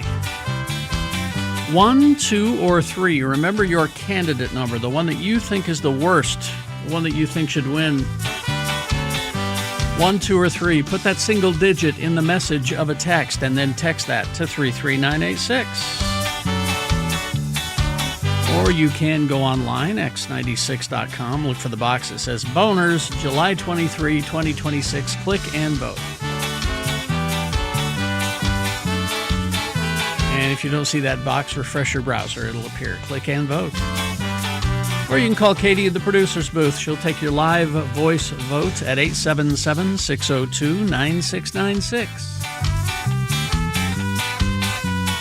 All right, you got 3.5 minutes to get your vote in. As soon as we award the boner, that means it'll be time for Victoria with our reality TV updates. She watches, so you don't have to. And at 8 o'clock, have another drink with Jimmy the Wine Guy coming up. Stand by for that. Beat Gina on the way as well. Here we go. Let's vote. Listen to Radio from Hell. Person, quote, may be charged with or convicted of the offense of drunkenness or public drunkenness. Let's go to Minnesota. Is it because it's so cold nobody's drunk outside Probably. anyway? Is that Maybe. Let's see. You can't drive animals on a railroad track in Montana. You may not marry in Nebraska. You may not get married if you have a sexually transmitted disease. Oh, didn't that used to be the law everywhere? You had to have a It seems test. to me when I got before? married the first time, that was a long time ago. You had to I have think a I had a test. blood test. Yeah. I think I had to have a blood test. Let's see. How about in New Hampshire? Beware the collection of seaweed. You may not collect seaweed. I don't know why that would be. In New Mexico, it's against the law to dance if you're wearing a sombrero. What? Well, I don't know how you going to do the Mexican hat dance. Well, no, that you take hat's it off on the and ground when you throw it do on the that, ground. yeah. I don't know why that should be against the law. Let's see. How about in North Carolina, you can't steal waste kitchen grease. Okay. like from a restaurant. I guess, yeah. Let's see. Tattoos were banned in Oklahoma until 2006. Whoa, that's surprising. You couldn't get one. In Oregon, it is against the law to leave your car door open. You can't shoot off guns or fireworks at weddings in Pennsylvania. That's dangerous. but they're taking all the fun out of it. It's against the law in Rhode Island to steal poultry or receive stolen poultry. Pay for your poultry. You can't use fireworks to protect your sunflower crops from birds in South Dakota. Speaking of that and laws, Mm-hmm. there's a bill up on the Utah State Capitol Hill now that Constitution Day, which is some BS holiday in September. Yeah. Okay. They want to make it okay to shoot fireworks. So we're adding another holiday where you can shoot. And it's not just that day, because when they do that, there are several days surrounding it. No, I think the bill says on that day only. Does it? I think it does. I'm so tired of fireworks. We don't need any more No. firework holidays. No. Utah, make sure you know your beer limit. I had no idea this was a law here. There is a bill, or there is a piece of law that sets a beer purchase limit for the public, which is outlined in the Utah State Legislature website. A person may not sell, offer for sale, or furnish beer to the general public in a container that exceeds 2 liters, and a person may not purchase or possess beer in a container that exceeds 2 liters. What about a growler? Yeah. If it's more than 2 liters, you may not. You may not do it. Vermont. Be aware that imitation butter once had to be pink in Vermont. So if it was just to make sure that people would know it's not real The butter. dairy lobby here. Yeah, you had to dye it pink. You can't hunt near a place of worship on Sunday in Virginia. Okay. Don't use X-rays as shoe fitting devices in Washington. X-rays as shoe fitting, so like getting your foot, your size. Apparently, podiatrists have these machines that can map your foot with Okay. X-rays, but only podiatrists can do it. You can't. It's you a can't, radiation thing. You can't use ferrets as hunting animals in West Virginia. Come on, Bummer. That's ridiculous. You must have cheeses of a fairly pleasing flavor in Wisconsin. Who decides? I don't know. And that's it. Okay, did you get through all 50? Most of them, yeah. Okay. I skipped some of them because they were dumb. Because they were even worse than the ones I read. Okay. All right, that's it. We hope you'd enjoyed another list with Radio from Hell on X96.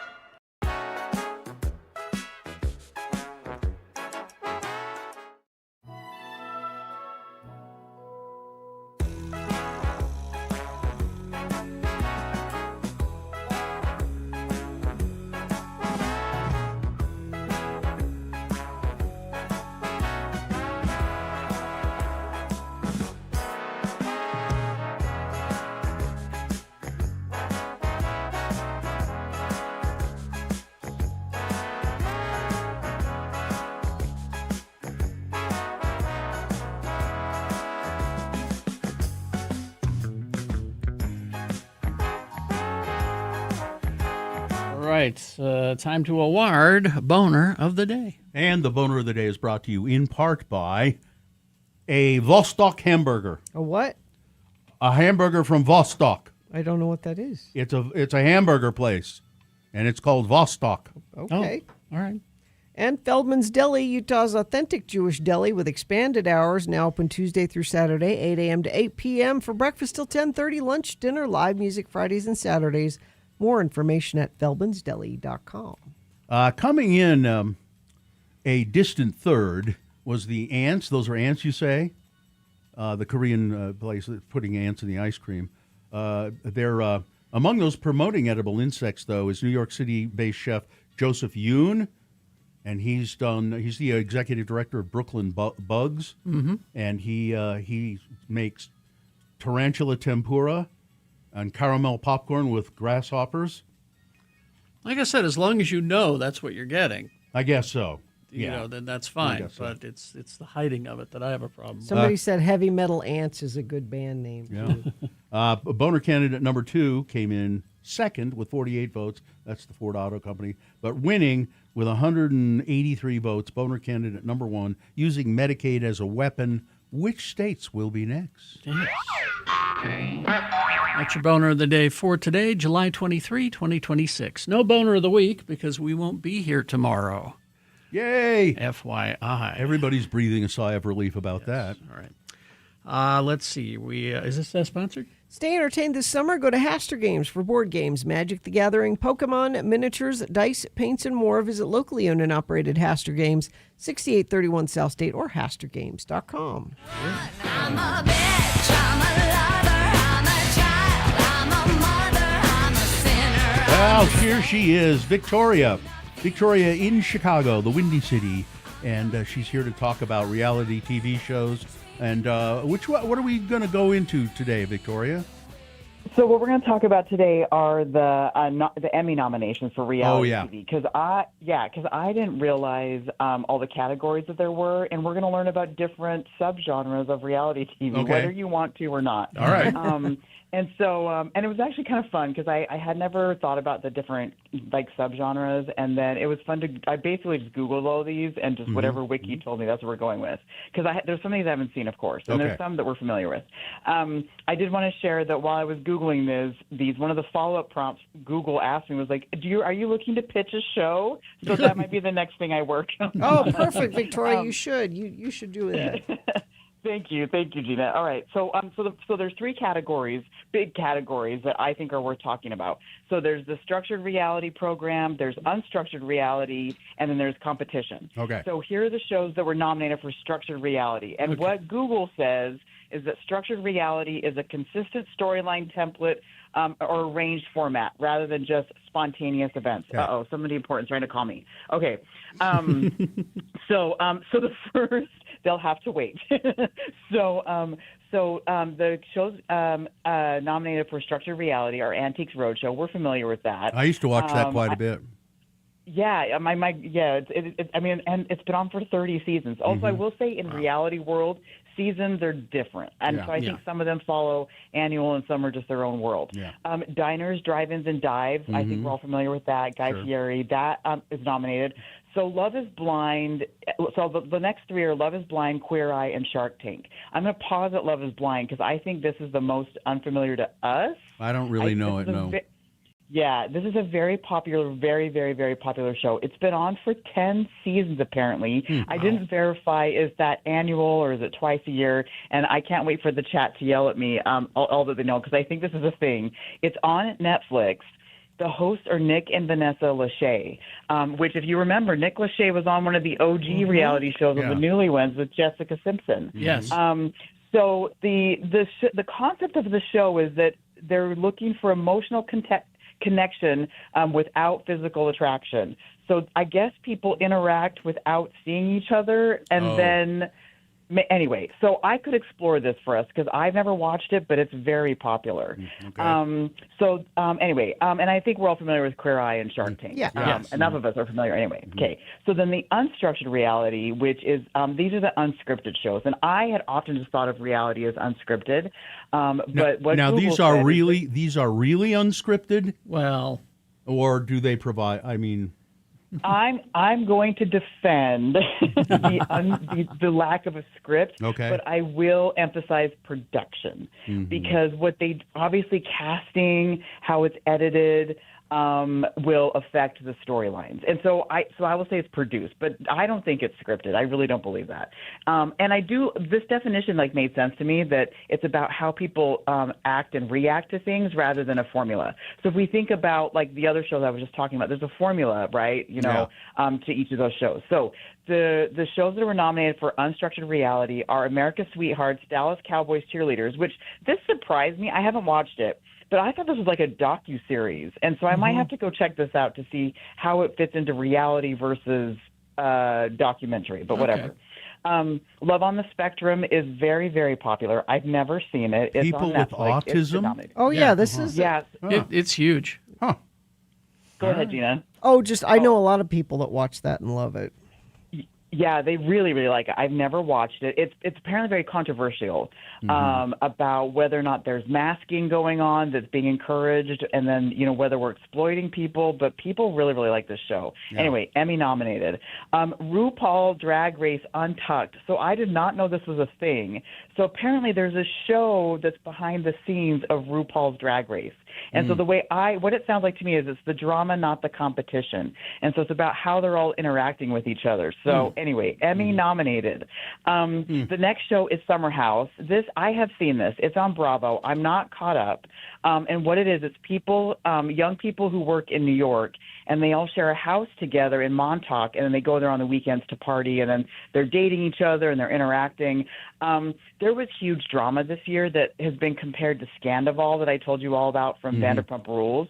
And so this might be worth me going back and getting caught up and recapping for you all so that we're all caught up with the reality world. Okay. And then the last show nominated in this category is Welcome to Wrexham, which I think we're all familiar with as well, which is the Rob Mack and Ryan Reynolds show about football/soccer. So is the two of them are on it all the time and sort of interact and. I don't know. I've never seen it. Have you guys? I haven't seen it. And they bro around and all right. Okay. I guess I'm curious too, because to me, again, it seems like that might be a docu-series. I don't know what the difference is, but anyway. So it sounds like they have fun. So and you get to hope for the football team. So and then the last, or actually there's two more categories. But the last like substance category is competition. So we've got Dancing with the Stars, we've got RuPaul's Drag Race, just the competitive part of it, Survivor, Top Chef, and The Traitors. And so I think everybody's familiar with those first four: the Dancing with the Stars, Drag Race, Survivor, and Top Chef. And I've talked about The Traitors. I don't think any of you all watch it. I have not. But I know people think highly of it. Yeah, I've been meaning to. It's really, really good. And there is there's a so right now they've had like former reality stars come on and compete. And what they're going to do in September is they're going to have a version of this that's not non-celebrities. I'm calling it the normies. So I think they're going to come on and compete on the Traitors, and it's still going to be hosted by Alan Cumming. Okay. And then that means we'll get the reality stars probably in the winter. So anyway, is the basic premise of this that people try to solve a murder, a fake murder? Yeah.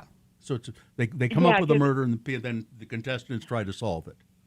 Well, because you have a handful of people who are the traitors, and they don't know who they are, and they are secretly murdering people in the game. Okay. And then they're also banishing people in the hopes of banishing the traitors, because they're trying to win money. And so whoever gets to the end, if the traitors get to the end, they get all the money. But if what they call faithfuls get to the end, then they get to split the money. But I'm gonna have to watch this. It's about beating the traitors. It's really, really good, and Alan Cumming is amazing. Speaking of which, he's been nominated as best host of a reality show. So our hosts that are nominated are RuPaul, Alan Cumming, Kristen Kish from Top Chef, Ariana Maddox, which is huge, so from Love Island, because we've been talking about that, and then Jeff Probst from Survivor. All right. And then I guess they have categories for directing and all these other things that are related to reality TV that you could win an award for your production. All right.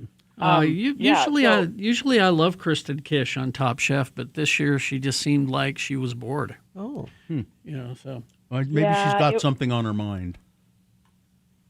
Maybe. Well, ordinarily, it was a little bit. They let her do her own little reality show after the show on Peacock, and they didn't do it this year. And I always look forward to that. So maybe that's why I'm thinking that she sounded bored. But I follow her on TikTok, and her content was she's got a lot of content, so I wonder if she shifted her focus to that. Could be. Because her energy on that has been a lot of fun. And so, but I do think it was a little bit different this year. Yeah. It was also, I thought the setup this year for Top Chef was like it wasn't great. Not great. Anyway, yeah. So I am willing to go down whatever reality holes you all are.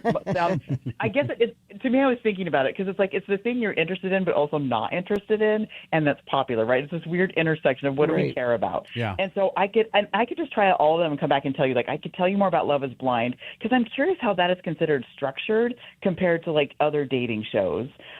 Summer House, again, I could do a deep dive on that, because it's been in everybody's mouths this summer.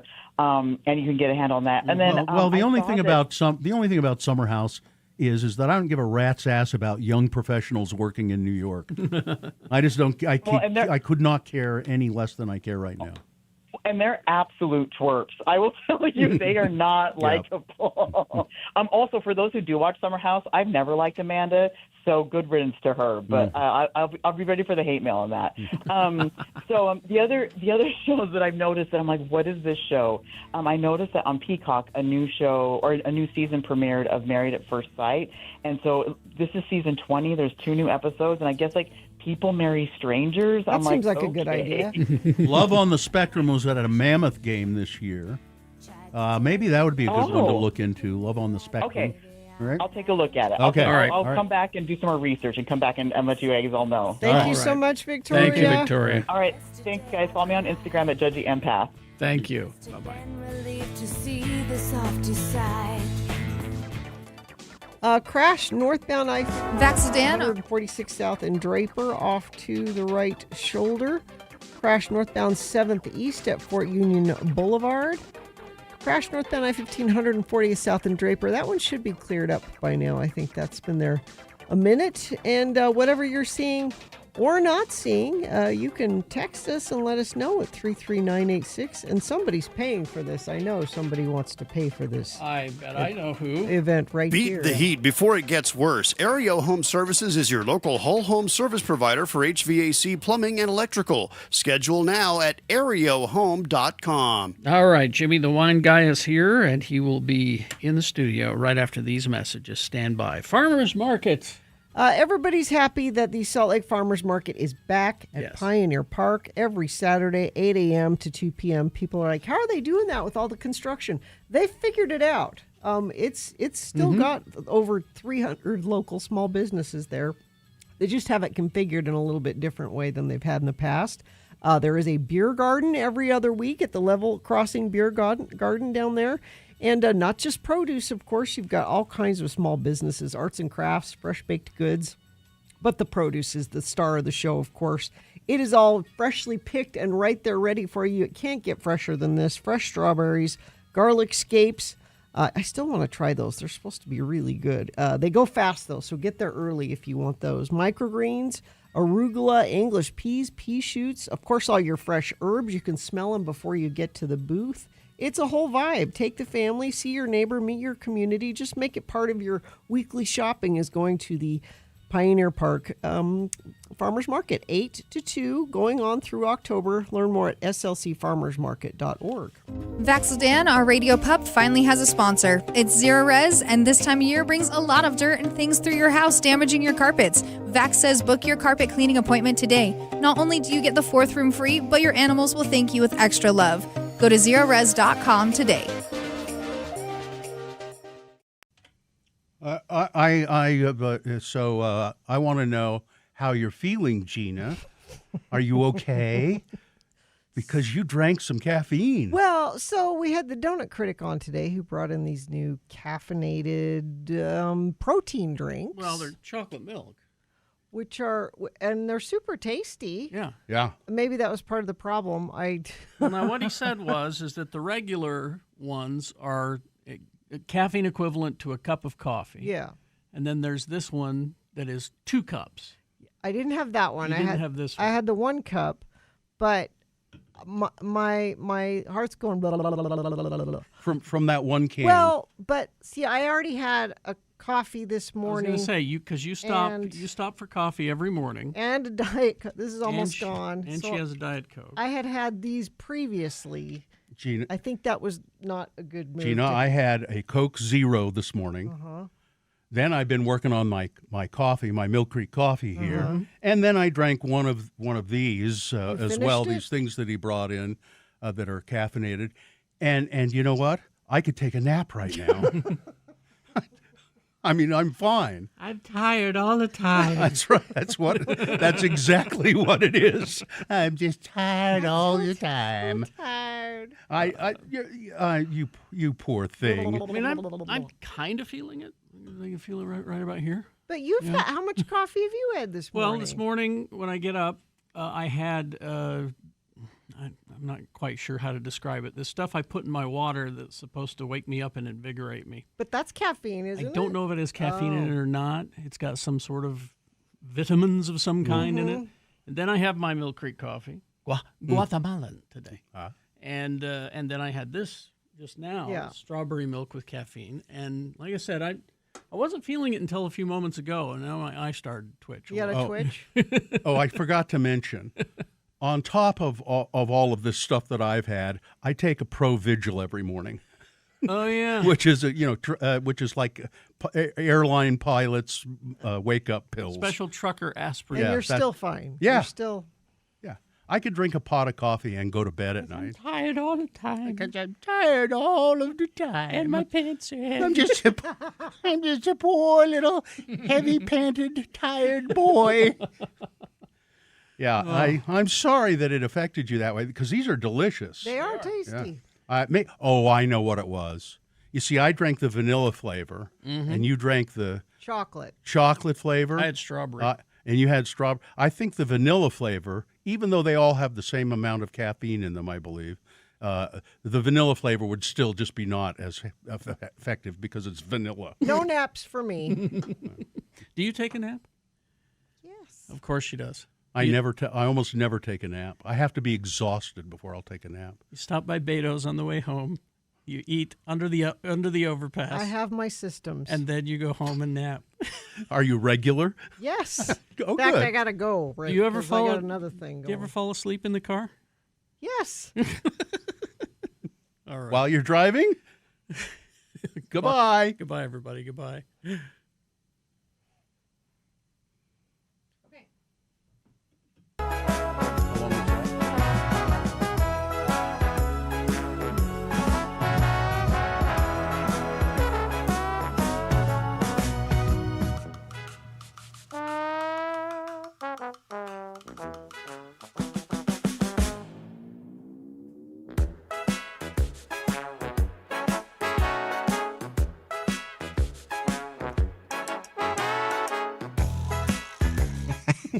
Oh, like Denny Crane texted in from Kearns. Denny Crane. Kearns. You didn't know he was in Kearns. I but did he's not know. practicing law in Kearns. Kearns. Denny Crane. All right. Is this sponsored, Gina? Happy Pioneer Day, brought to you by the Wine Academy of Utah, bringing you fun, educational, and entertaining consumer tasting events throughout the valley since 2008. Today, featuring wine and pie pairings. Are you kidding me? Go to wineacademyofutah.com. Have another drink, it'll make you feel better. Have another drink, and you'll feel alright. If you feel Well, here he is, ladies and gentlemen, the dazzling genius who runs the Wine Academy of Utah. WineAcademyofutah.com is where you'll find it. Jimmy Santangelo is here in the studio. We've got wine and pie. Ooh. I'm eating pie. Yeah. So what do we do here? You know, this is great. We've got two fun wines. They're relatively new to the state. I'm just going to show them to you on the screen here for those that are viewing. This is Angels and Cowboys. This is a rosé. I've had this. Yeah. This is a tasty one. And 2024 vintage, Grenache based, Provençal style, gentle press, first press. That's where you're getting all this beautiful color. Real traditional. So, rosé. Rosé from red grapes, a little bit of tannic structure, but you also have acidity. The whole goal with food and wine pairing is acid kicks down. Acid in food cancels out acid in wine. So when we're featuring a lemon pie here, and a lemon cream pie, and when you put that to the palate, yum, yum, yum, yum, yum, get all that lemon all over the palate. Then when you go to the wine and you taste the wine, the acid from the lemon is going to cancel out some of the acidity in the wine. Boom. The fruitiness. Now all of a sudden it's going to become redder cherry, kind of a very soft and subtle, more of a soft strawberry or that kind of a flavor. I think I have whipped cream in my mustache. I like that. That rosé's a screw top bottle. Yes. I like that. The rosé screw top. Angels and Cowboys is out of Sonoma County. Great area to source your fruit. Did the wine change at all for you guys? With the food? Yes, it did. Yeah, isn't that something? So it's like a magic trick. It's a that's right. It changes. It's not this. I wouldn't. If I just looked at this glass, I wouldn't think it was rosé because it's hardly got any pink color in it at all. It's pale. Yeah. We call that a pale salmon color. And it has. Sorry, I got pie in my mouth. And it is soft and subtle, and that's from that traditional soft press technique of just extracting the initial press. When we take red grapes and we press them down gently, this is the color in this glass. This is the color what that it you're looks getting like. right away. Because the juice in red grapes is clear, so you're getting the pigmentation from the skins of the grape. It's very tasty. That is good. Yeah, I like it a lot, and it'd be great. As hot as it is, you could sit out on the patio and have a nice chilled glass of this. You keep this chilled in the fridge. Yeah, serve it like you would a white wine. Yeah, nice and cold. This next one with the chocolate silk, you have here Angels and Cowboys. This is their proprietary red. Mostly Zinfandel based. It's a blend. Petite Sirah, a little Malbec in there, a couple of grapes in there. Alcohol is a little higher, 14.5% alcohol by volume. So you're going to have this beautiful, ripe red fruit coming through. So I'm going to taste it before I taste the pie. Taste the wine, Okay. get it to the palate. All right. I just want to see if it changes when I eat the pie. Real big and rich. I did it wrong. That is a good red. Yeah. Nice, big. Get a little bit of the chocolate silk. Yeah. Nice, chocolatey, smooth So wine. this is wine that you would have with dessert rather than dessert wine. Well, let's talk about that. Okay.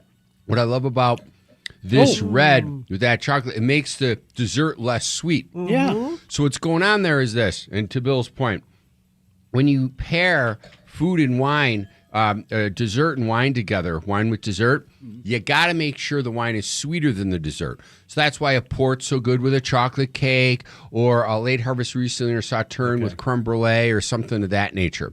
In this case, this isn't a sweet wine, fortified wine, nothing. But it is higher alcohol. It has concentrated red fruit. That Zinfandel really comes through. I would not do this pairing with a Pinot Noir. In fact, if you still have some rosé left, try the chocolate with the rosé. The chocolate's going to completely overwhelm. Oh, I don't have any left. You don't have Yeah. It's too, I don't. it's Oh, too good. there we go. Okay, thank you. I don't have any chocolate left.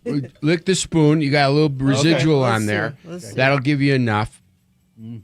And what's happening there is, see, when the sweetness from the dessert goes after the fruitiness of the wine. That's why the wine's got to be sweeter than the dessert, because it'll stand up to it.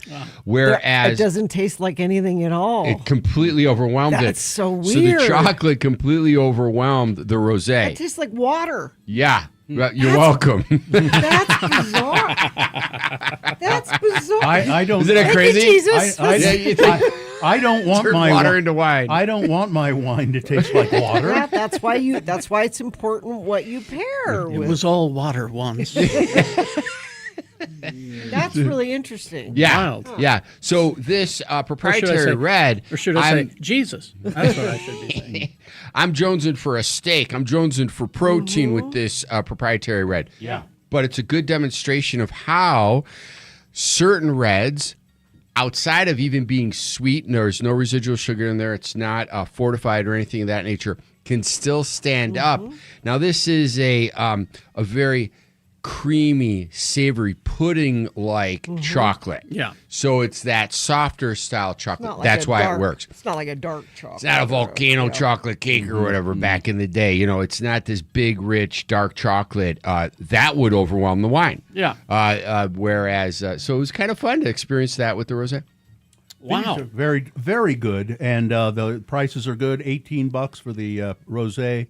Looks like $22 for the red blend, and they're available at probably all the liquor stores. Yeah, they're widely available, distributed, and it's a real great company out of California, family owned. Not all corporate. They're pretty solid guys. I met the distributor and the broker earlier last week, and I was just really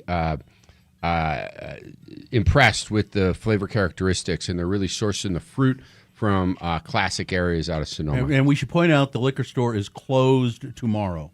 Yeah, so Closed run in. tomorrow. So get it today. Get it on the way home today. Get on the way home now, today. what are you doing anything special for 24th of July? Or you got So any tonight, events? I have like 4 tickets left to tonight. Tracy Aviary, Wine Takes Flight. Oh. That'll be a lot of fun. Definitely go to that. It's multiple wines. We're pairing with just really small bites. I got some tapenade and things of that nature to pair with it.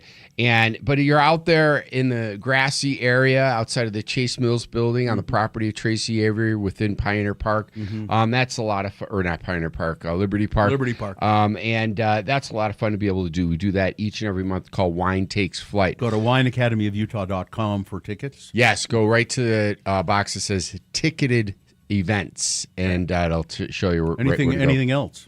Yeah, next month's really busy, and I can't wait to jump into it. What are you personally doing this weekend? Oh, God, I have events. I've got a big something on Saturday, and then Sunday night I've got Wines Around the World, Sommelier Select, and then for like 18, 20 people, and then Sunday, real great client. We're doing New Zealand and Australia, and we're taking a deep dive into that. He's working all weekend. You're working. He's working.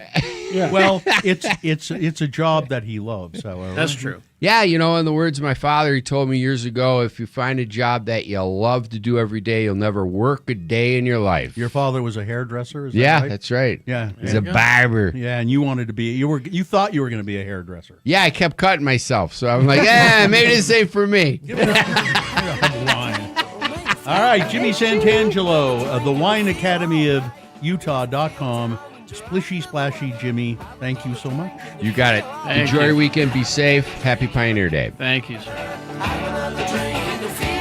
Traffic, Gina, please. Up in Summit County, there's a crash westbound I-80, milepost 146, affecting the right shoulder. Crash northbound I-15, 146 south in Draper. Not a lot of traffic, though. I think a lot of people maybe left yesterday or leaving That's what I think. later today for vacation. But at any rate, you shouldn't have too terrible commute. Somebody says liquor stores are open in Evanston. Well, that doesn't help us. Go today. You don't have to go up to Evanston. Well, but if you get caught short, you could run to Evanston. It doesn't help us. And if you're getting caught short somewhere, somehow, you can text us about it, 33986. The Art Garden is your summer plan. Free live music, art, lawn games, beer garden on Main Street every Thursday and Friday, 5 to 8. Details at downtownslc.org. Beat Gina coming up after these messages and a song. It's multiple choice, pop culture trivia. Easy to play, easy to get the prize. All you have to do is sit through the game. What is our prize today? It's tickets to the Things Can Only Get Better tour. This is Howard Jones, Wang Chung, English Beat, Modern English, all playing full sets, by the way. Yeah, all full sets. And it's going to be a big show. 80s fans, 877-602-9696 is the number to call to play Beat Gina to get those Things Can Only Get Better tour tickets. 877-602-9696. We will play after some messages and a song. It's Beat Gina. Stand by. Garbett Homes. Garbett Homes, been building homes for more than 35 years. Energy efficient Garbett Homes, homes that not only are better for the environment but save you a lot of money on monthly utilities. And Garbett has built a little neighborhood of homes in Murray. It's called The Gallery. Some really nice places. They have a few single-family homes left, but these townhomes are what they're really featuring. These are 3-story townhomes with 2 or 3 bedroom floor plans, flex space, competitively priced from the 490s to the 530s. It's about 1,700-foot square floor plan. So, very nice. HOA takes care of a lot of stuff, landscaping, and the Wi-Fi. That's included. So, special move-in offer for Garbett Homes. Get up to $15,000 any way you want it, plus another $2,500 toward your closing costs if you mention Radio from Hell when you call them, do a walkthrough and all of that. So visit garbethomes.com or call them 801-396-0969.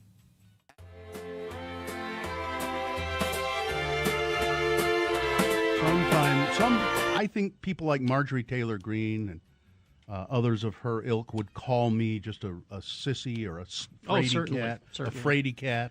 Well, a woke, scaredy cat. They would. A COVID coward. Yes. Are you a COVID coward, Bill? I am a COVID coward. How can we tell? Well, so we have masks at our house. Sure. Yes. I usually have a couple in the car. Sure. Yes. I have 2 or 3 at my desk. I have 1 in my bag. Mm-hmm. Isn't that proof enough? That's proof right there. That I'm a coward, a Yeah. COVID coward. Mm-hmm. However, yesterday I went to Costco, and I parked my car, Yes. and I trudged across the parking lot Mhm. and into Costco, got my cart, and I was pushing my cart and went, oh crap! I didn't bring a mask. I always wear a mask when I go to places Costco's like a good that. place to do And that. it wasn't very busy, and I thought maybe I can't. I just can't. And I didn't want to walk clear back to the car because walking's not my friend. But I knew where the masks were being sold in You Costco. bought a mask? And no, not a Oh. mask. I went directly to the pharmacy area. Bought there's 50 masks in a box. I bought the box. We already have a box of 50 at home. But I bought the box and opened it up and took a mask out to wear while I was shopping, and then I paid for the. Don't apologize for being cautious. That was being. I think that's being really cowardly. Way to live your life, living in fear, sheeple. As I walked around Costco with my new mask on, Brand spanking. Yeah. Did it have that new mask smell? It didn't have the stink of my breath smell that the other Yeah. ones have. You know how Yeah. they kind of get stinky. Don't Yeah. sneeze in them. That's what I've learned. Although one thing is nice about that is that if you are around people and you have garlic breath or something, it doesn't matter because it won't get through the Mhm. mask. They won't know. What else did you get at Costco? Well, yeah. That is interesting that you say that. As I walked around Costco, and we have here in Salt Lake, the Costco on 3rd West and Mhm. 17 South is the world's largest Costco, Mhm. and we don't sell alcohol there. Nope. Yeah. And Costco, I think I've heard in America, sells more wine and alcohol than any other entity in the country. They've got but not here. a great selection. Even their store brand is good stuff. So as I walk around Costco, it's cavernous. Mhm. Yeah. It's huge. And I don't go there very often, so I don't know where some things are. You have to wander? Well, yeah. And I end up just walking up and down so I have a list from my wife of things that we need from Costco. Mhm. And so we need pita bread and we need pot stickers, but only if they're on sale. Well, yeah. And sliced turkey and mango smoothie and just a couple of not a lot of stuff. Some Brussels sprouts. This was a pretty modest shopping experience at Costco. Although then I had in my cart a box of 50 masks. And again, we have a box of 50 masks at home. Okay. They don't go bad. It's though. 100 masks. They don't go bad. And then Bring some here. We can use them here. And then I'm okay. And then I'll wander along and I'll go V8 juice. That's right. I need some V8. Did you hit your head and go, I I should have had a V. I'm going to have a V8. And then I went, cottage cheese. I haven't had any cottage cheese for a long time. I'll get some cottage cheese. You were impulse buying. Yes, and I was hungry, part of the reason. Yep. And then I saw a gigantic bag of prunes, although it said dried plums on it. They're two different Sunsweet, things. Sunsweet dried plums. They are two different things. Are they? Yes.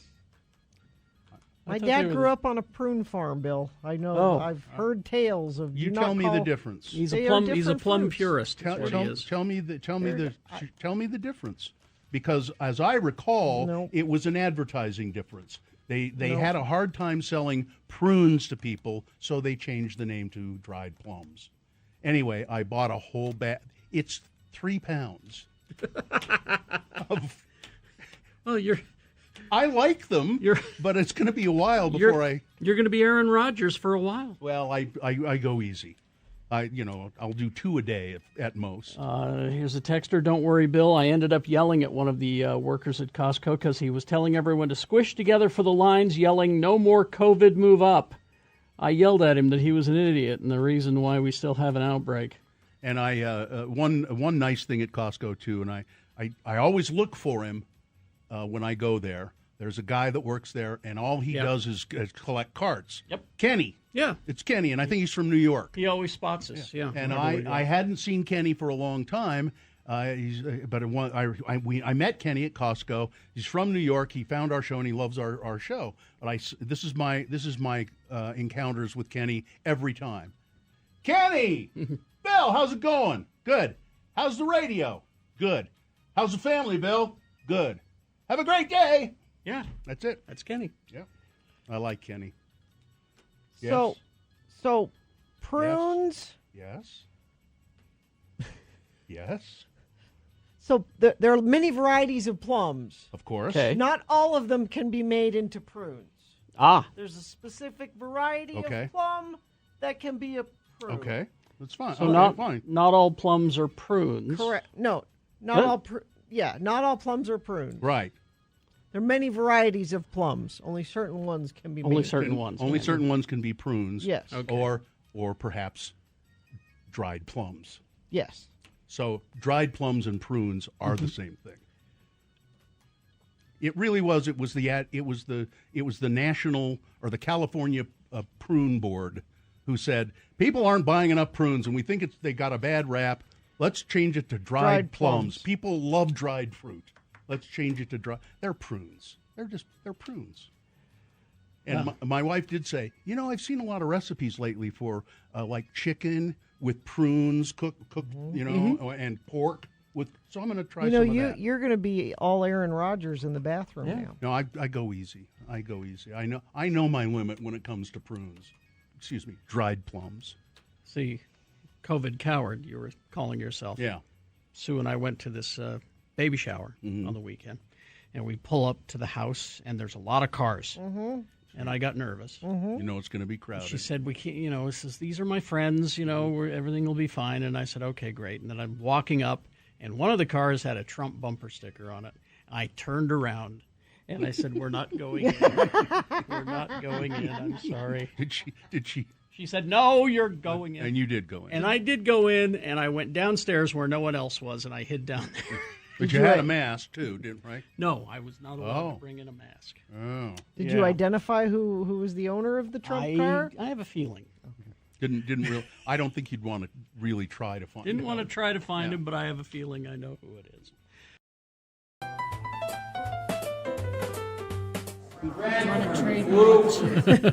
Hey, you. Smell like a sound? Doesn't make sense. Oh, no.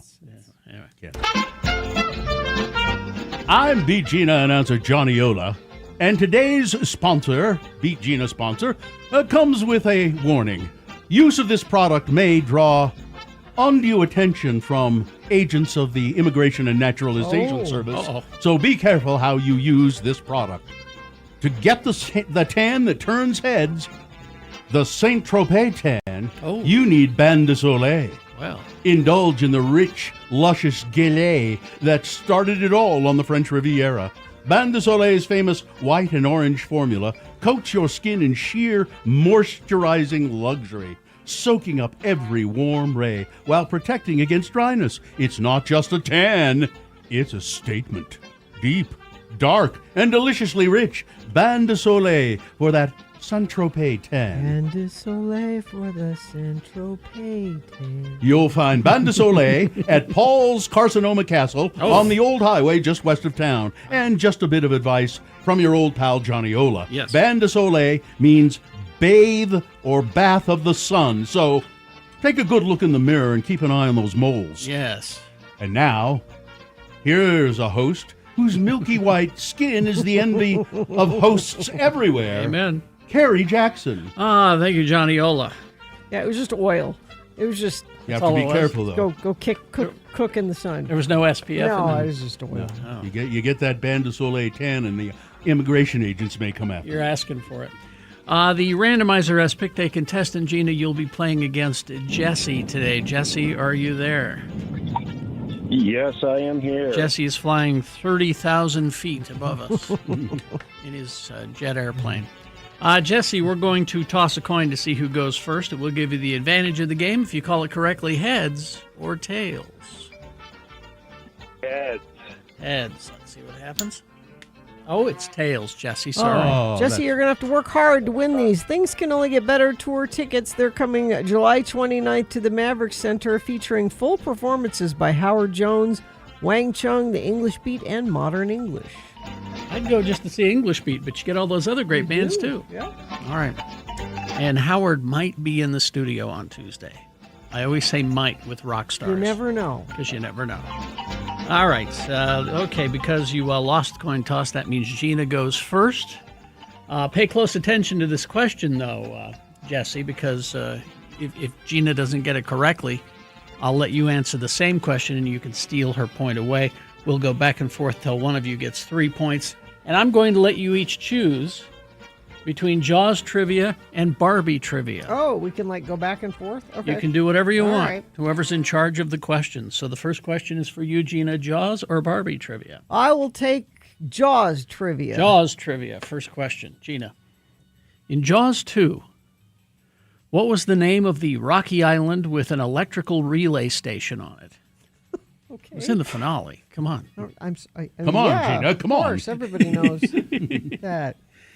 Was it 1, La Isla Bonita? Mhm. Was it 2, Fantasy Island? Was it 3, Cable Junction? Or 4, Electric Island? I mean, that'd be too on the nose, wouldn't it? I'm going to go cable. No, but I don't. Oh, man. Wait. You said Cable Island, did you? Cable Junction. Cable Junction is correct. Phew. Oh, jeez. Phew. Man, you'd think her life was on the line, wouldn't you? I know. And now we go to Jesse. Jesse, Barbie or Jaws? Let's change it up and go Barbie. Barbie trivia. All right. Jesse, what was the name of Barbie's sister who mysteriously disappeared in the 70s? Just suddenly gone. Not around anymore. All right. Barbie's sister. All right. Was it 1, Tootie? Was it 2, Skipper? Was it 3, Bacardi? Or 4, Brick? It was 2, Skipper. That is a sister, but she stuck around. Yeah. So then it's number 1. Tootie. Jesse, it's 2-0 in favor of Gina, and Gina controls the question. This could be over quick. This could be over quick. Gina, Jaws or Barbie? I'll go back to Jaws. Back to Jaws trivia. What did the crew for Jaws, the first one, what did the crew for Jaws name the killer shark, despite it never being stated in the movie? Mm-hmm. Was it 1, Mr. Butt? Boy, that's a cheap I laugh. like that one. Huh? Was it It's 2? almost Diarrhea Planet. Yeah. Was it 2, Fabio Rodriguez? Oh, I like that one too. Was it 3, Bryce? Or 4, Bruce? It was Bruce. Of course it was Bruce. Yes, it was Bruce. Gina wins. Wham, bam, thank you, ma'am, just Wow. like that. It's also why Bruce was the shark's name in Finding Nemo. Yes, correct. Named after that very famous shark. Oh, well, Jesse, terribly sorry. Jesse, I'm sorry. I feel You've bad. embarrassed Jesse. I know. I didn't mean to do that, Jesse. Even though I beat you, I'm going to give you these Things Can Only Get Better tour tickets anyway since I embarrassed you. All right. Hang on the line, Jesse. Hang on. Listen, I got to go. I'm going to put on my Speedo and go lay out in the backyard. All right.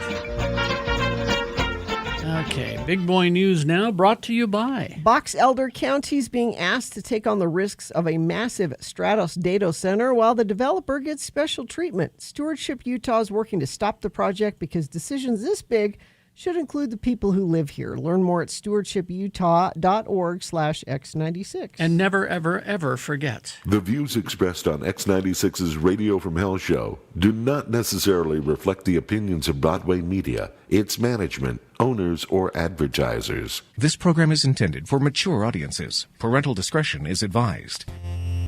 Jimmy Kimmel, vocal opponent of CBS's decision to cancel fellow host Stephen Colbert's Late Show, offered Stephen Colbert a spot as a guest host on Jimmy Kimmel Live during Kimmel's annual hiatus. Colbert said, no, thank you. Really? Of course, I asked him, and I think it feels premature, Kimmel said in a new interview. I told him, anytime you want to host, it doesn't matter if it's the summer, I'll gladly step aside. He maybe needs a little break. Yeah, since the start of his summer break, several celebrities have filled in for Kimmel. Actor Coleman Domingo is the current guest host, following Tiffany Haddish and Ike Barinholtz. The lineup for the rest of the summer includes Anthony Anderson, Rosie O'Donnell, and Jelly Roll? What? All right. Kimmel's standing invitation for Colbert to step in comes after CBS, of course, canceled The Late Show due to what the network called purely financial decision. though many believe it was purely not a financial decision, Nope. but politically motivated. We need that merger. Yeah. So this just sent to me by a Radio from Hell listener. A magnitude 5.0 earthquake struck the Texas Panhandle on Thursday morning, this morning, marking the strongest quake recorded in the region in more than 100 years. Wow. This is not an area that's known for earthquakes. The epicenter was about 23 miles from Spearman, Texas. Shaking was felt across state lines in Oklahoma and Kansas. The seismic activity was detected at 4:21 a.m. Mountain Time. Texans reported their homes trembling, with one resident writing, "I definitely didn't expect to start my day with my bed vibrating, only to find out there was a 5.1 earthquake about an hour away." Another Spearman resident said that they felt disoriented by the shaking. Oklahoma resident Connor Malas also reported very light shaking in Norman after receiving an earthquake alert. While earthquakes of this size can cause minor structural wear, emergency service reported no initial damages or injuries. And I have an earthquake alert on my phone, and there's been a series of earthquakes in Circleville, Utah, Really? over the last couple of days. They've all been around 2.1, 2.0. A but swarm? there's Is it a been- swarm? I don't know, but I just know I've been getting a couple of alerts a day about that area having earthquake activity. A 46-year-old man recently charged for allegedly starting the Timp fire in American Fork Canyon is now accused of starting 3 other fires in the same area last year. Conrad Jared Larson, last known address in West Jordan, was charged in 4th District Court with arson.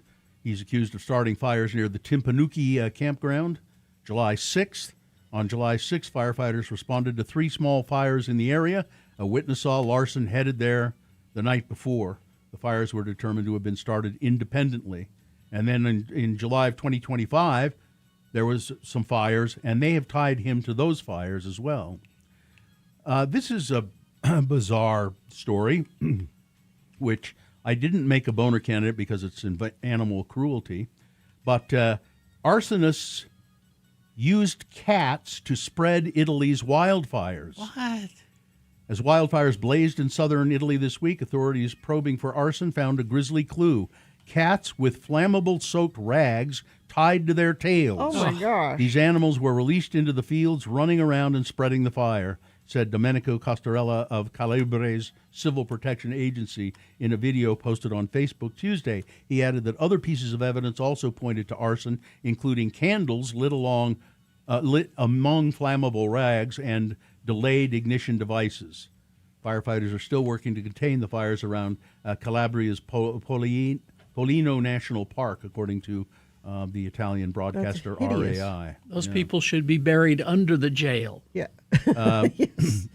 3 times in recent months, the Secretary of Defense, Pete Hegseth, has absolved military aviators caught on camera busting flight regulations.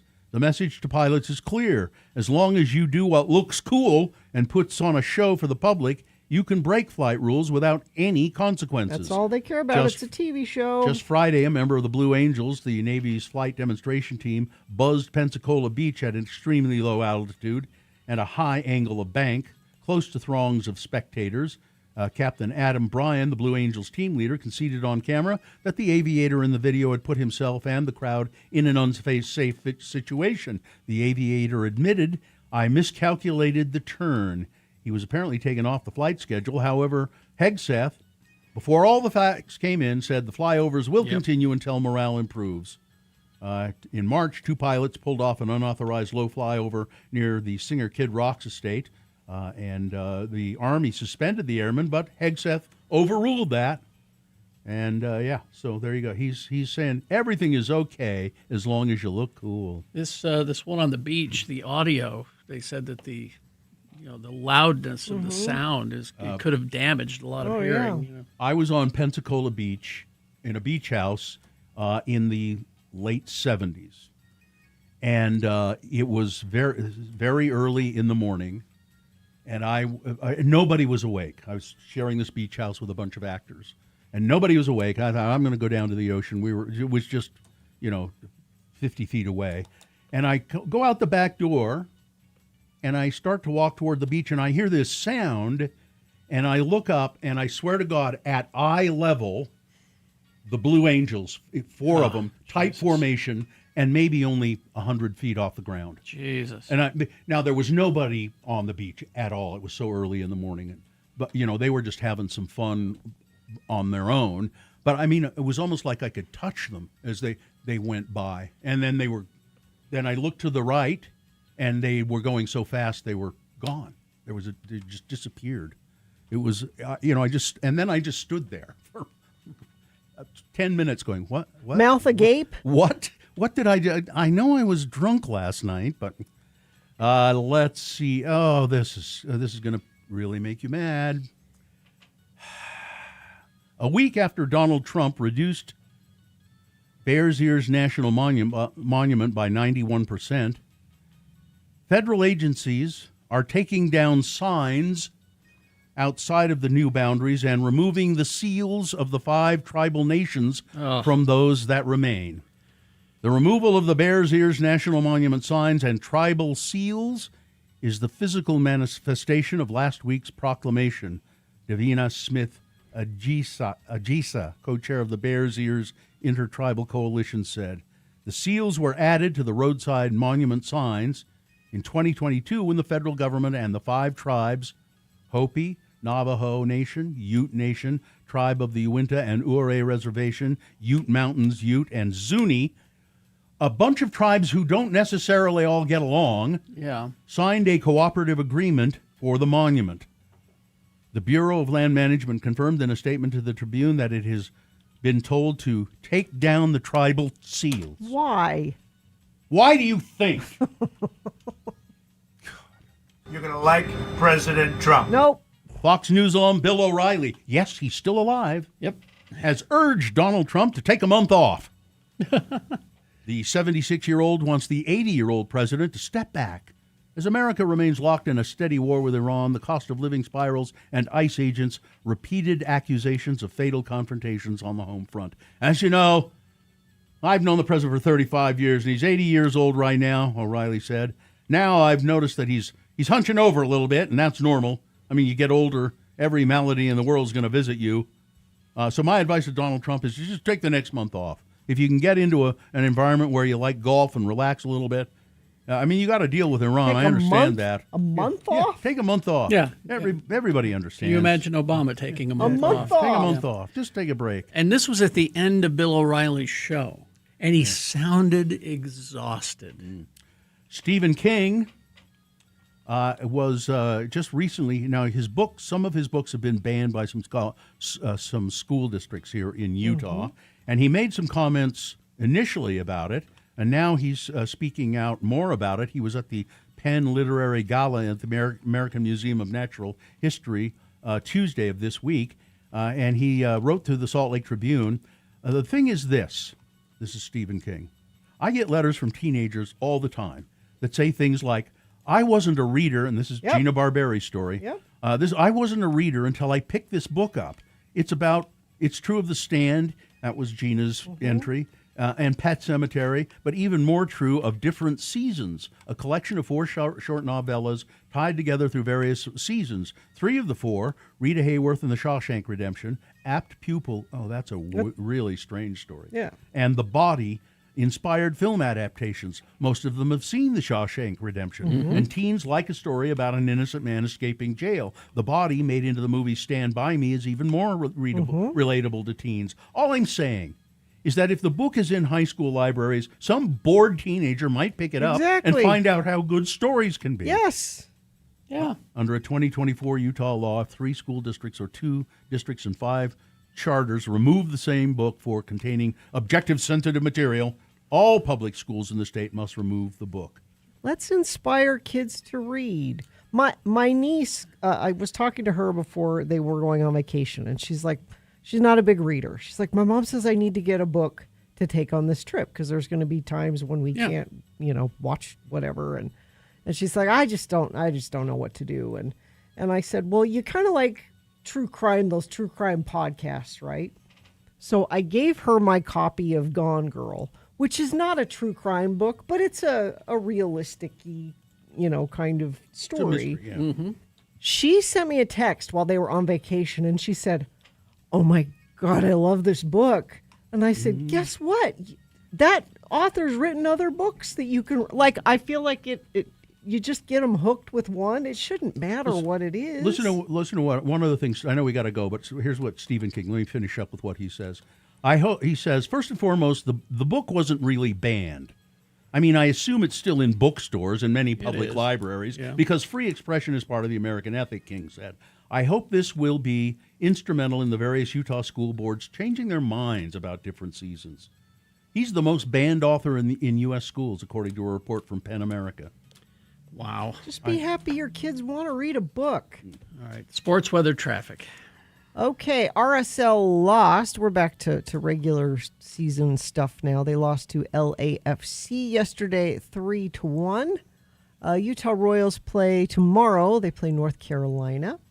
Salt Lake Bees. I'm sorry. The Utah Dirty Sodas lost last night. To Omaha 8-3. But the Bees will be back tonight. They'll set things straight for Thirsty Thursday out at the Bees Stadium. 6:30 is when that game is. And of course, you got the big rodeo, Days of 47 going on. Today, you've got mechanical bull, petting zoo, pony rides, food trucks. No admission ticket required for all of that stuff, by the way. That's mutton busting. They should do some of that. Yeah. And they're going to have a special drone and fireworks show tonight. And I believe every night of the rodeo, they're going to be doing that. So that's your sports, brought to you by Stay Entertained this summer. Go to Haster Games for board games, Magic the Gathering, Pokemon, miniatures, dice, paints, and more.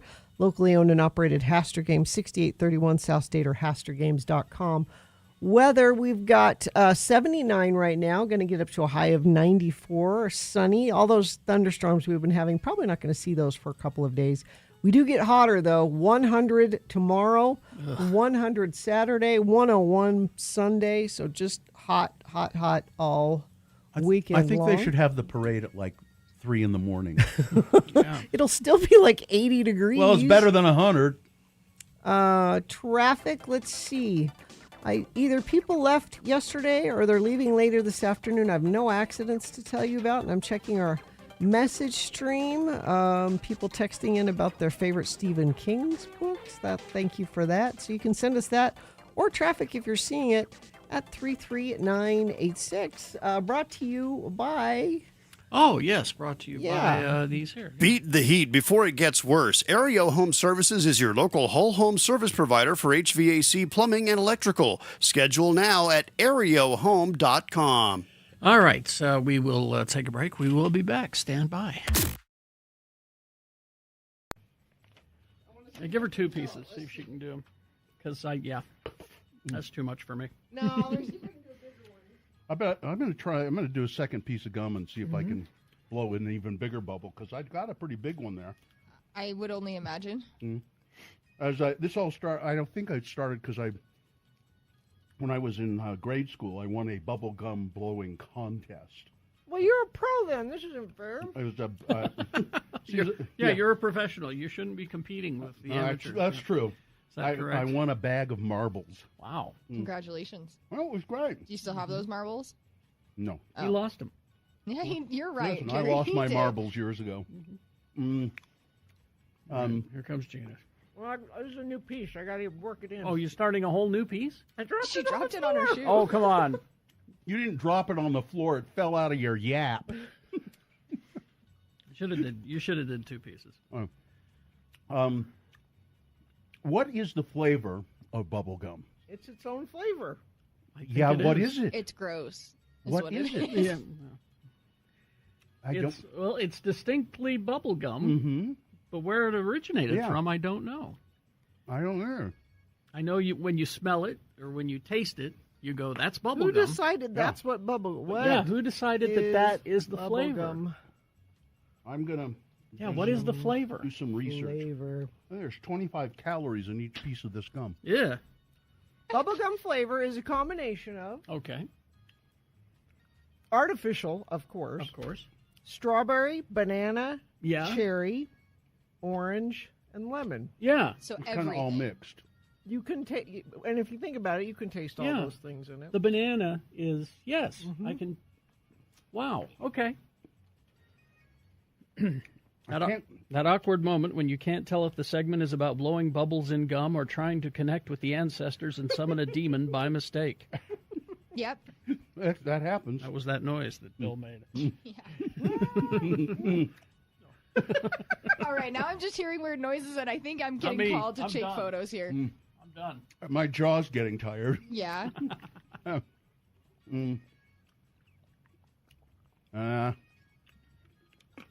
It's just not working. Did you do Saw one? it happen, though, right? I saw it happen. Yes. So you blow a bubble, and then you seal it off, Mm-hmm.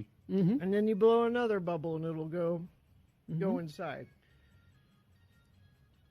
I can't get this piece. I added more gum, and I can't quite get it I don't know what to tell you. to the consistency. Now no you idea. made a pronouncement, Katie. I don't chew gum. Ever? It was like No. it's like the Wait a minute, woman wait. yesterday in the soda line With that the said, "I soda don't line. drink soda." Yeah. Wait a minute, let's explore that. Yeah, why don't like you? even like a little tiny piece No, of mint I gum? don't like the texture. I don't like the smacking of it. No. Have you If ever I'm gonna tried do that? that, I'm gonna have mints. Okay. Mints Really? are my way to go. I've never liked gum. I think it's gross, and then people are dumb and they take it out and they stick it underneath things. That's true. And it's gross. It's not healthy. It's gross. It's gross, guys. It's gross. Yeah, but it's the jaw about- exercise, though. What about the reverse bubble? Can you do that? Oh, Sue does that all What's the time. that? She'll do that snappy Yeah. sound. Mm-hmm. See, these are all things that you don't do with mints that I enjoy, like not making sounds. You can't blow bubbles with mints. No, At you all. can't. No. Well, unless you're really talented, you might be able to. Mm-mm. Well, I'm getting notice from our consultant here. Yeah. People are going to get angry and turn off the show. Oh. I have reams and reams and reams of notes. It needs to be better. Yeah. Okay, all right. Yeah. Hey, we're sorry. We're sorry. All right. It smells grossly like bubblegum in here, Yeah, guys. it does. Well, yeah, it would.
All right. Is this sponsored, Gina?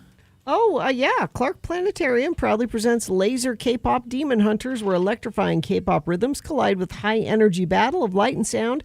It's bold, it's intense, it's unlike anything you've ever seen before. Tickets at clarkplanetarium.org. Email. Oh, interest. Yes, indeed. This is from our dear friend in Pittsburgh, Pennsylvania, Mauricio Paez.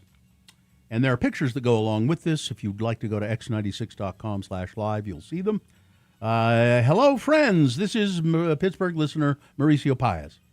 As I mentioned on my Friday morning check-in, I got a tattoo. My own design. of the French horn that got me through undergrad and grad school. Per Gina's request last week, here is a picture of my new tattoo. Oh, it's very nicely done. He said did you like draw that, Mauricio? I want to know. This has got a tattoo of my own design. I don't know if he That's not only a good drawing, but it's some good ink work. Yeah. It says, it's a celebration of my time as a musician. It says, it turned out pretty well, I think. Yeah, I like it. It's a celebration of my time as a musician and all the adventures and friends I made during that time. As also mentioned, this is my second tattoo. My first one being of my late dog, Sir Puppy Bear, a corgi who passed away last September of a neurodegenerative disease. Sir Puppy Bear? There he is. There it is. Sir Puppy Bear. Oh, I don't. He's a sploot. I can't. He's splooting. That's from above, and he's lying on the ground. You see his little tail and his feet sticking out there. Okay. It's a sploot. I don't know what a sploot is. But Dogs like just kind of bleh. Yep. Like, I thought it was a pig before I read No. before I read the email. I said, "Well, you got a pig there, eh?" It's Sir Puppy Bear. As always, thank you for letting me listen. Kind regards, Mauricio M. Paez. that reminds me of Festus's first tattoo. Oh yeah, it was terrible, wasn't it? No. Oh wait, that's a better picture than I. Oh, I see what's happened. It's mine. I'm looking at it upside. I'm looking at the picture upside down. When I open it, it's upside down. Now looking at it right side up, that makes more sense. I was going to say, a guy in the chat room found a frame of reference for you of an actual dog, an actual corgi, Okay, got it. doing Okay. a sploot. Okay. No. It. And now I see. It's better that way. So Festus, when Sadie Girl died, Festus was so upset he left the house like right after it happened. Which you should never get tattoos when you're emotional like that. Yeah. But he went and got a paw print right here on the top of his chest, and it says Sadie on it. Like it's a huge tattoo, paw print with Sadie Girl. But Wait a minute. Sadie Girl died? yeah, it's like 10 years ago. Oh. It's been a minute. Really? Yeah. What- I got two other I know. golden What are your retrievers dogs now. What's your oldest dog's name now? Riley. Oh yeah, that's right. Okay. They're all standard dog names. Yeah. Riley and Oakley. Riley and Oakley and Sadie. That's those are the names that everybody names Yes. golden retrievers. All golden retrievers are named one of those. Yeah. Katie says, I'm so glad that Gina used the word sploot because Dawson didn't know what it meant, and I have to explain it to so many people. I didn't know either. But my oldest dog does it. Yeah. Yeah, it's a sploot. I think they do it like when they're hot. And they're kind of like on the tile. They kind of like, I'm going to try to take up as much surface area as I can. I'm guessing only lazy dogs do it. Sploot? Yeah. Ripley did it. Hudson does not. It's just because of the way he's built. Does now Mauricio? He says he did draw the French horn based on a picture. Oh, nice. But well, that's a good drawing, Yeah. Mauricio. But the ink work is also really impressive. Now let's. Mauricio is not from Utah. He's, as far as I know, I don't think so. He just discovered us in Pittsburgh, online, I guess. And is he the one? He's the one who first alerted us. He turned us on to Prantles. The Prantles tort. I thought he went to the U. Well, I don't. Is that I it? don't recall. Mauricio, let us know. Mauricio, I pay attention, Mauricio. I'm pretty sure you went to the U. Gina just said she pays attention. I try. I know, Gina. I know you do try, and God love you. God love you for it. Pretty sure that. I know you try. It's I'm having disputes with people having golden retrievers not named Sadie or Riley. What are the Oakley. names that they're putting forth? Guy says I've had more Goldens than Gina. None of them were named those. Well, what were they named? I don't know. Somebody else says Mabel. Yeah, what are your what were your dogs' names, Guy? Tell me. Come on, smart guy. Confess. Mauricio, let us know your history. I just remember you for being in Pittsburgh and the Prantles cake that you sent us the very first one we ever tasted. Yes. Which was a long time ago. And I've been enjoying them ever since. I've continued to purchase them. Yes. They deliver. Yeah, I mean, so, every once in a while you think, I'm going to order a $55 cake. I only do it on my birthday. It's not like I do it just to do it. And they're more than 50. Guy says Maddie, Nina, Lexi, Woody, and Trapper. Okay. That's a lot of Goldens. It's a lot of them. All right, here we go. Traffic, Gina, please. Okay, I just refreshed this again, and there are no accidents or slowdowns. So if you're going out of town, I would leave now because you're not going to be impeded, it looks like. But if something is impeding you, you can always text us and let us know, and I will pass it along. Help Utah kids start school with confidence. Over 200 kids at the Road Home need your help with back-to-school clothes, shoes, backpacks, and more. X96 invites you to be a child's advocate. Go to x96.com or appletreeforkids.com. Mauricio did graduate from the U, 2010. I listen, Mauricio. There we go. All right. Just send another cake. We'll take a break. We'll be back with the Boner Recap Game. We got some messages and a song, and then we'll play the Boner Recap Game. All you got to do is call us and tell us who won the boner this morning, which candidate won the boner this morning. If you were listening, you know. If you weren't listening, go ahead and cheat. Go to x96.com, look for the box that says Boners, July 23, 2026. Click on there, and you'll see the answer. Call and tell us what that is, and you'll win tickets to see Fitz and the Tantrums August 20th at Red Butte Garden. Great place to see a show, Red Butte Garden. And if you're a fan of Fitz and the Tantrums, even better. 877-602-9696 is the number to call to play the Boner Recap Game. 877-602-9696. Brighton Resort, Brighton Resort. That's you, I Is that me? Yeah. I think so. Summer's in full swing at Brighton Resort. Disc golf. Ride the lifts, hit the mountain bike trails, play a round of disc golf. And what's great about this is because you're throwing downhill, it's like you're a superhero. The disc just keeps going forever. Scenic views, live music, campfire cookouts, fresh mountain air. Your next adventure is waiting just minutes from Salt Lake, just minutes. You get your mountain biking. Trade traffic for trails at Brighton Resort. You get lift access mountain biking. Spend less time climbing, more time riding.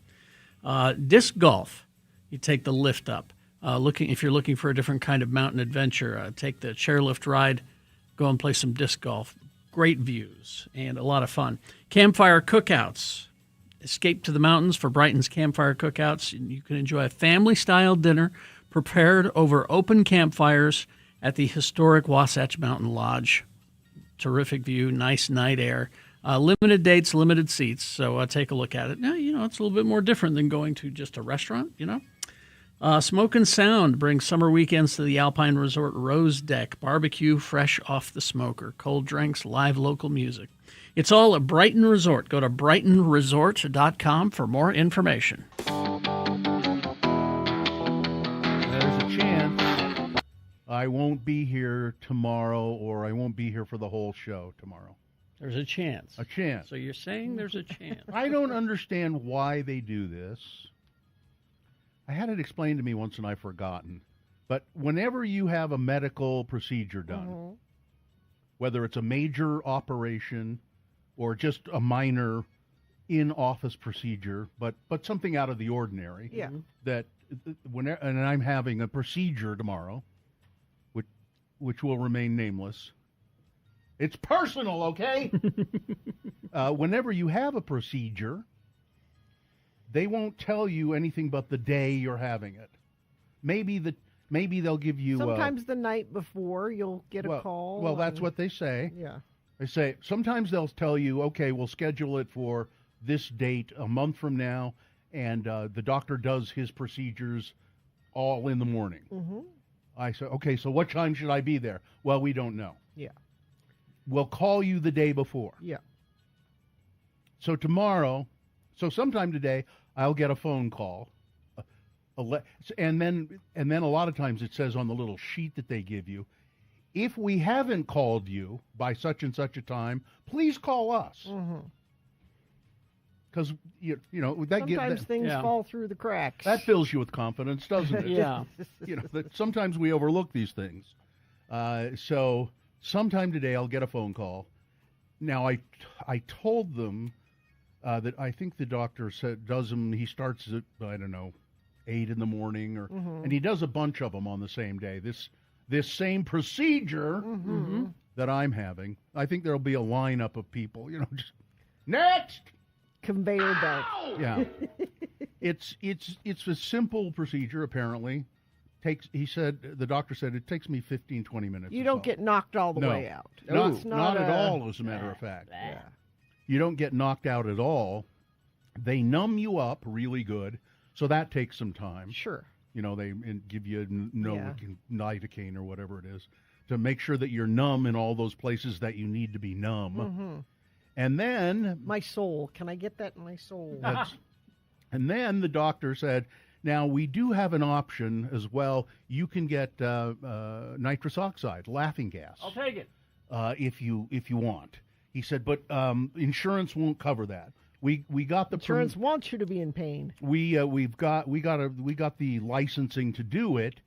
Apparently that's a process. Not every. You can't just get. If you could, I'd get a tank of nitrous at home. Amen. But he said we've got the nitrous oxide, but it costs you $100. And then the doctor said, and I would recommend that you pay the money. $100 is worth being comfortable, or at least more comfortable. Hell yeah. Yeah. So that's going to be my morning, and there's a possibility that maybe they'll say 9:00. So I'll come here and work and then leave at a certain here's time. Here's a text. I'm an OR scheduler. We don't make the schedule until after 3 p.m. the day before because of possible emergency procedures pushing everything else around. Okay, that makes sense. That makes sense. All right. But it's the kind of thing that I can drive myself there and drive myself home. Oh, okay. So I could just, Can you eat? You can't eat, probably. A light breakfast. A light breakfast. A light breakfast, and please. Can you have Mill Creek coffee? Yeah, Is there? Probably. Okay. Probably. And please wear loose-fitting clothing. Oh, yes. Well, you do anyway, Comfortable, loose, mostly. Comfortable, loose-fitting cloth. I think I've had so many procedures that I have a bunch of hospital gowns at home. Sure. I'm just going to put the gown on. So I may be wearing. That'll be fun. I may be wearing a gown. I'll put on boxer shorts. Oh, okay. I was going to say they'll be fine for us, not so fine for Katie because your the back back is facing her. Yeah, no, I'll wear the boxer shorts, so Yeah. it'll be okay. And then I can drive myself home from the procedure. The procedure. Yes. It's personal, okay? That's okay. Hey, I talked about my hysterectomy all over this radio show. That's not personal. I don't know what is. Well, should I say it then? That's up. No, I'm kidding. If you don't feel comfortable talking. I don't know. It's You know who has one real testicle? It's not that. but it is down there. That's me. Carrie has talked at length about his personal procedures. Okay. All right, I'll do it. It has to do with the prostate. Now, I don't have prostate cancer or anything like that. But as time goes by, male prostate, and it happens to every man, your prostate gets Gravity. kind of starts swelling. Gravity No, it's more swelling than it just swells. Gravity affects something else. Oh, there's more water in this toilet. Yeah, than there used exactly. To be. Boy, them things are dangling, ain't they? Yeah, I don't have that problem. So the procedure is, and I think you put it well, Gina, when I was telling you about it this morning. It's like a corset for your prostate. It kind of shore things up. Yeah, it just tightens and slims. Does it lift and separate? Yeah, it lifts and separates. Kind of. Yeah. Because when your prostate swells up, it starts to press on your bladder, and then that's you have to get up and pee more times in the night and all that. So. Why am I talking about this on the radio? I don't. Well, you've talked about having your testicle removed. Exactly. So, I mean, I think privacy has left the building a long time ago. Yeah, that's true. So my doctor says it'll be about 90 minutes, but the actual procedure is only 15 minutes. but it's numbing you up and yeah. all of that stuff. So he said it's and you can drive yourself home after. Yeah, because there's there's just the local numbing, and then nitrous, where it goes away almost immediately. Okay. So procedure. Tomorrow is procedure day, and then you can rest all weekend. Yeah, and it makes me feel better actually to talk about it because I'm kind of nervous about. For sure. I'm kind of nervous Anytime you're having anything done, it's because the way they get to your prostate is not one bit not pleasant. See, I thought they went the other way, but apparently no. not. They go right. They go the shortest route possible. Okay. As the crow flies, they go. They go right to. Yep. Right about. That's right about. That dreaded Kanduru. That was a really inside joke. Yes. XRK. Okay. All right. So that's now all out in the open, and I didn't intend it to be. I hope you don't feel like I bullied you into talking about it. Well, you did, kind of. I talked about my hysterectomy. Well, I mean, I did. I'm not having a hysterectomy. That's all right. Ouch! Yeah, it's not comfortable. I will be uncomfortable for a few days. Yeah. All right, Mr. Allred, just relax. And here we... That's exactly what it's like. Just a few more seconds. Yeah. Yeah. Yes. Okay. Just another second or two. Hey. All right. Breathe deep in the nitrous. Breathe deep. Woo! Glad you wore loose-fitting clothing, sir.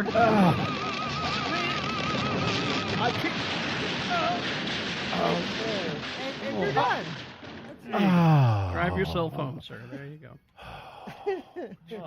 Make sure you pay your copay on the way out. Yes. Can I take a tank of nitrous with me?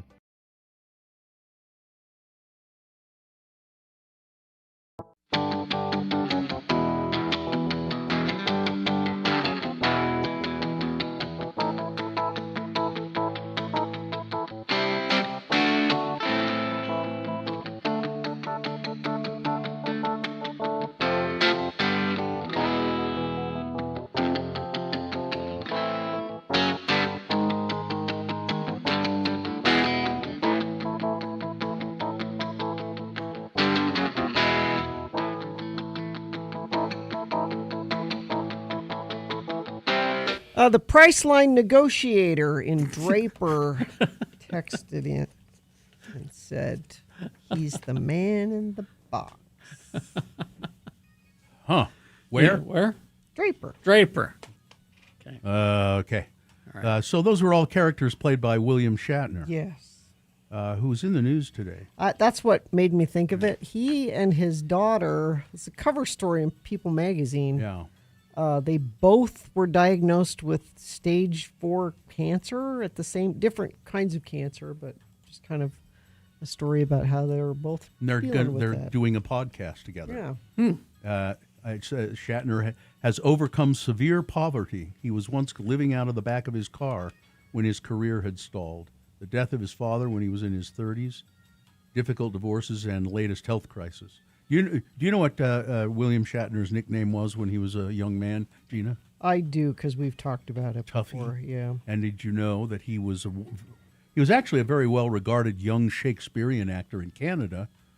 He was on the stage with Christopher Plummer when they were both young men, and hence Christopher Plummer ending up in some Star Trek movies. But well, they offered him the part of Captain Kirk. oh, did they? I didn't. Yeah. I don't remember he that. He turned it down. Plummer did. Yeah. Well, he probably made the right move because he went on to hone his acting skills and Shatner sort of fell into this. But again, he was when he was a young man, he what was the movie he did?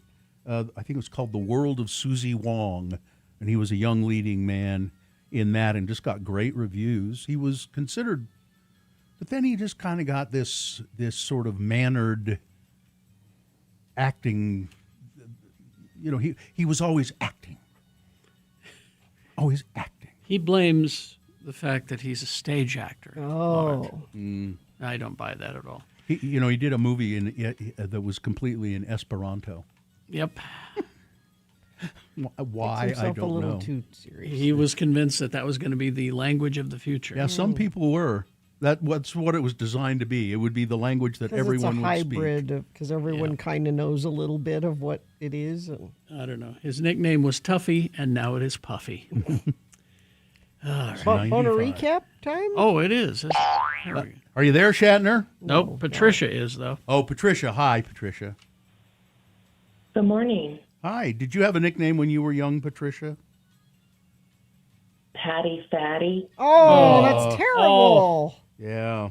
That's not nice at It all. was terrible. I can see why you say, my name is Patricia. Yes. Not Patty. Name is- Yeah. Yes. I got it.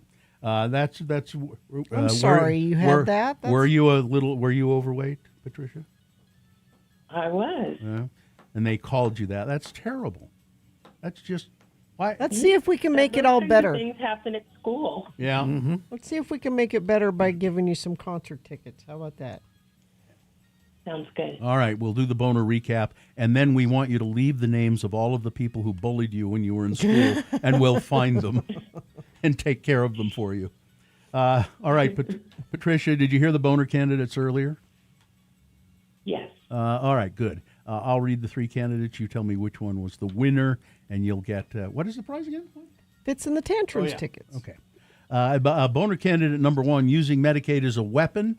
Which states will be next? The Trump administration has paused more than $1 billion in Medicaid funding to California and Minnesota, citing suspected fraud and noncompliance. Yeah, suspected. So whenever in the past there could be fraud and there could be some waste, but whenever in the past those kind of things there's indications that there might be evidence that there might be, then the federal government goes in and works with the states to fix it. To fix it, not just to take the funding away. Yeah. Putting people's lives in jeopardy.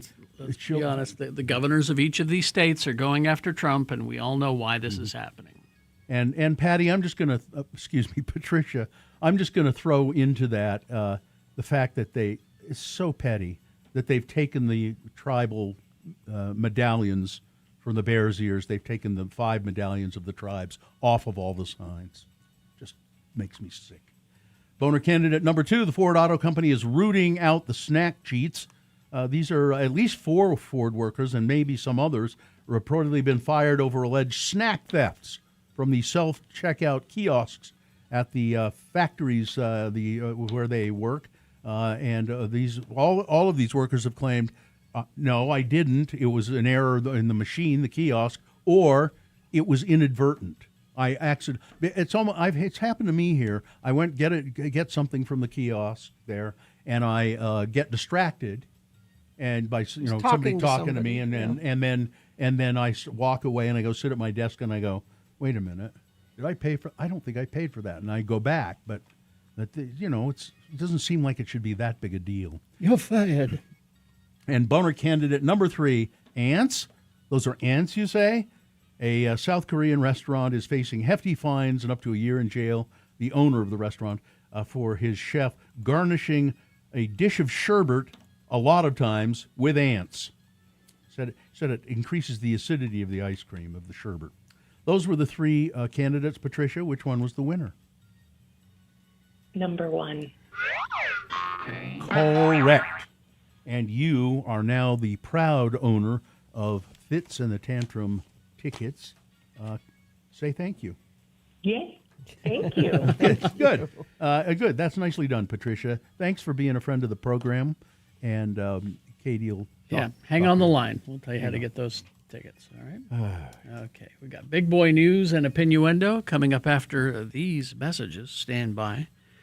Larson HVAC and Plumbing. When you have people come to your house to do work, plumbing, HVAC stuff, you want to trust them. Mm-hmm. We have all trusted Larson to come to our house. Lots of different people that work for Larson have been in my house for plumbing and HVAC needs. You can feel confident that these are good people. They're not going to try to upsell you. They're just going to fix what needs fixing. And they've got a special deal going on for the month of July. X96 listeners and friends of the program can get $500 off a new AC or $1,000 on a complete heating and cooling system from Larson. We all did that complete system, and I just love it. I love that my house is just comfortable day, night. Doesn't matter what's going on outside. I don't mess with the thermostat. Same temperature. It just works. Don't wait till your old system quits on the hottest day of the year. Upgrade now. Stay cool and save. Just mention X96 when you call 801-930-5450 or go to larsonhvac.com/X96.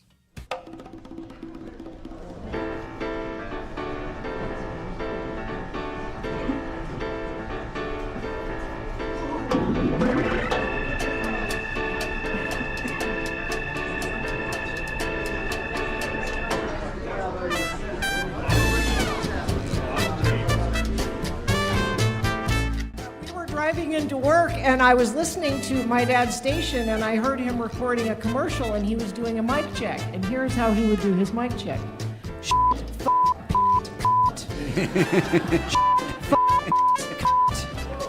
On the radio. All over the air. So in honor of my dad, that is my mic check here for not saying. Yeah.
My little computer is completely frozen up.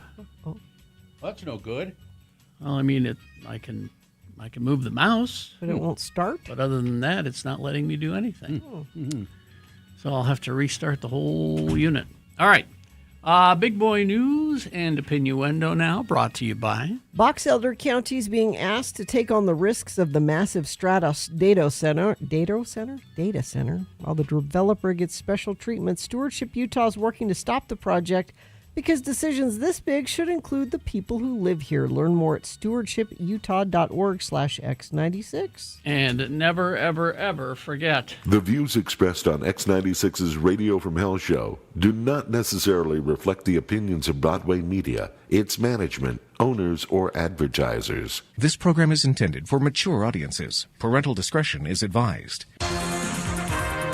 Kaylee Hottle, the young actress who starred in the movies Godzilla vs. Kong and Godzilla vs. Kong: The New Empire, has died. She was only 18.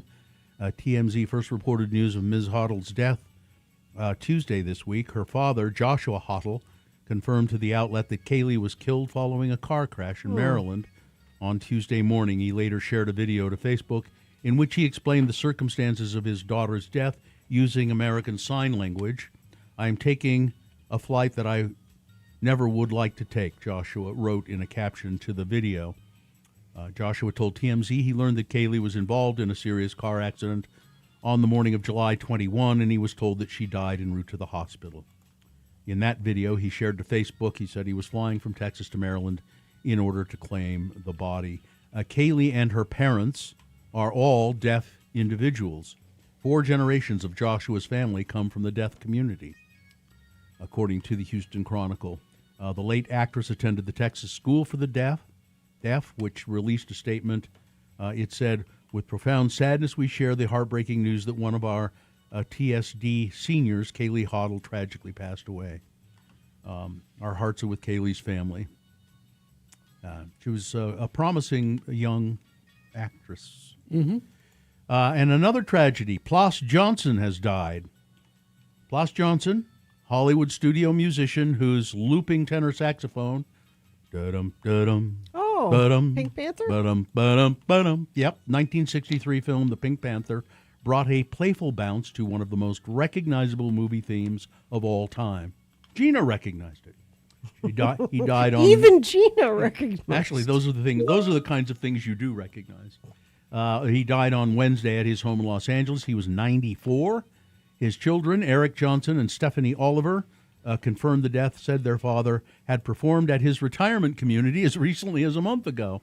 Johnson had an ample list of credits as varied as 1950s rock and roll hits, TV theme songs, recording dates with superstars, but the work that stood out, the theme of The Pink Panther, written by Henry Mancini for the slapstick detective comedy directed by Blake Edwards, starring Peter Sellers as the pompous, bumbling French Inspector Clouseau. I think very funny. They are. So I just picture that in my mind, and it makes me laugh. 30 seconds into the animated credit sequence featuring a monocled Pink Panther, Johnson's saxophone plays that 16-bar theme that is all at once slinky, seductive, and mysterious, with a mischievous touch of humor. Later in the piece, Johnson kicks into a swinging solo improvised in the studio before the playful opening theme returns. Secret Service agent on Vice President J.D. Vance's security deal is under internal review and has been put on administrative leave after being suspected of leaking information for a news story that included details about J.D. Vance's travel. A source familiar to the matter said. The fact that he's using his airplanes and helicopters for personal use. And not following schedules that they should follow. A second source confirmed officials that had identified a person believed to have been leaking information about Vance. The review is being conducted by the agency's Internal Affairs Bureau. The employee is suspected of having been a source for a recent story about how agents on Vance's security detail are dismayed by the purported burden the vice president's personal travel schedule has placed on his security team. Part of its coverage, MS Now also described Vance's planned travel, including flying with his son on a Marine Corps helicopter to a golf lesson, plans that were later aborted. The story caught the attention of Secret Service, FBI, and White House, and they got very angry over the whole thing. Yeah, and if we attack the whistleblower, nobody will notice the continued bad behavior. Yeah. 2 professional equestrians died just hours apart after separate cross-country accident during competition in England. While competing at Swalcliffe Park in Oxfordshire on Saturday, Sophie Fouracre suffered a fatal injury in an accident while riding Rhubarb's Fox, Britannia. Later that same day, Kerry Donahue died after a separate accident while riding Carney Haw Rua in the event in Penrith, Cumbria, according to You try and say all of that, huh? I wouldn't try. Despite the immediate response from medical teams at both competitions, neither rider survived. The organization also confirmed that both horses were not injured. That's just kind of a weird event. So the Cafe Rio, people used to love the Cafe Rio, and apparently maybe not so much anymore. But there's a new CEO at Cafe Rio, and I like this story. Mike Burns is his name, and he knows what people have been saying about the Utah-born Mexican chain. So bad now, and they used to be good. More recently, a commenter on Instagram said, "Sadly, my favorite does not exist anymore, even though it was a Cafe Rio classic. You got rid of the medium sauce." I knew people who were addicted to Cafe Rio, but I guess it's kind of fallen out of favor a bit. Mr. Burns says he scrolled through a bazillion Reddit threads about Cafe Rio and read the Instagram and Facebook comments, and he says, yes, the food has slipped a bit. And that's something that got lost in translation for Cafe Rio as a company, which has grown to nearly 150 locations nationwide. Happens sometimes when you take a local place that's franchised out quickly. It's hard to maintain the quality. It started in St. George, a single Mexican restaurant in St. George in 1997, and it got so popular that people were lining up out the door. So one of the things that people miss, the medium sauce, whatever that is, and then the sweet barbacoa pork. For some reason, that was taken off the menu. He said, it's coming back. Don't worry. We still have the recipe. We're going to fix this up. So they're listening to the customers. And That's they, good. yeah, and apparently they do something called Fideo Fridays, where they do a kind of a Mexican pasta every Friday. It's okay. We've got our shareholders taken care of now. We can bring back the good stuff. A car once owned by Led Zeppelin drummer John Bonham is heading to auction this Saturday through Iconic Auctioneers in the UK. It's a 1972 Jensen Interceptor 3 finished in reef blue with a red interior. It's expected to sell for $40,000 to $50,000. $53,000 to $66,000. The listing confirms Bonham's ownership is well documented, though details remain scarce. Notably, the car may be the same Interceptor that Bonham crashed in September of '77 when he drove into a ditch after leaving a Worcestershire pub, breaking 2 ribs. The current owner acquired the vehicle in barn-find condition, spent over £83,000 restoring it. Iconic Auctioneers has not confirmed whether this is the same vehicle that crashed, but it is authenticated as Bonham's car. Is Ed Brass going to buy it? I don't know. So Victor Willis, the Village People, after he died on June 30th at the age of 74, the remaining band members of the Village People decided to forgo a traditional funeral attire. They all arrived at his funeral in their respective costumes, quintessential to the band's performances. And now it says here, Felipe Rose, a founding member of the band, yes, wore the traditional attire of a Native American chief. Of American indigenous descent himself. No. He's Puerto Rican. He admitted it to us. Rose's costume, which faced criticism for appropriation and stereotyping of Native American cultures, featured a large red, white, and feather headdress and traditional beading patterns. At Willis's funeral, Rose wore a similar look, complete with cascading headpiece, plus a sleeveless brown top and trousers. I bet he was hot. Yes. The construction worker, David Hodo, Alex Briley, the GI, they all showed up at the funeral wearing their costumes. Yep. That's another one that's like a Blue Man. You could Blue Man Group that one. Village People, sure. Village People can tour forever. I think they did in some respects. I mean, they did replace some of the originals with other people wearing the costumes. Yeah, but see, now you could just do it all the time. Yeah. All right. Oh, So Ed says yes, he's getting getting buy it? Yeah, he's going to buy it. Well, come pick us up, Ed. We'll go to lunch. All right. Weather. 81 already, going to get up to 94 for a high today. Mostly sunny skies. Those afternoon thunderstorms, not really going to see much of that today. Overnight low 71. And then we get really warm. 100 tomorrow, Saturday 100, Sunday 101. Looks like that's sticking around for a bit. Clark Planetarium proudly presents Laser K-Pop Demon Hunters, where electrifying K-pop rhythms collide with high-energy battle of light and sound. It's bold, it's intense, it's unlike anything you've seen before. Get tickets at clarkplanetarium.org. Salt Lake Acting Company. We're heading there in a couple of weeks, right? Yeah, the annual summer show, the Gaslight Zone. We're going to have a little pre-party. What is it, on the 20? No, the look and see. Yeah, will you? take a look. We're going to have just a little pre-show party with some refreshments. August 1st. Yeah, August 1st. And so you buy your ticket, and then how you text what? You text a word to Gaslight? No, Slack. SLAC. SLAC. Slack. Are we sure? Because it was. That's what I thought. Before, no. Well, hold, please. We'll find out. But this is supposed to be a great show. The Gaslight Zone. SaltLakeActingCompany.org is where you get the tickets. Hilarious new versions of favorites ranging from American Idiot to Willy Wonka, High School Musical. There's something for everyone. This show is intended for mature audiences. You can bring beverages and picnic lunches and charcuterie, so do that.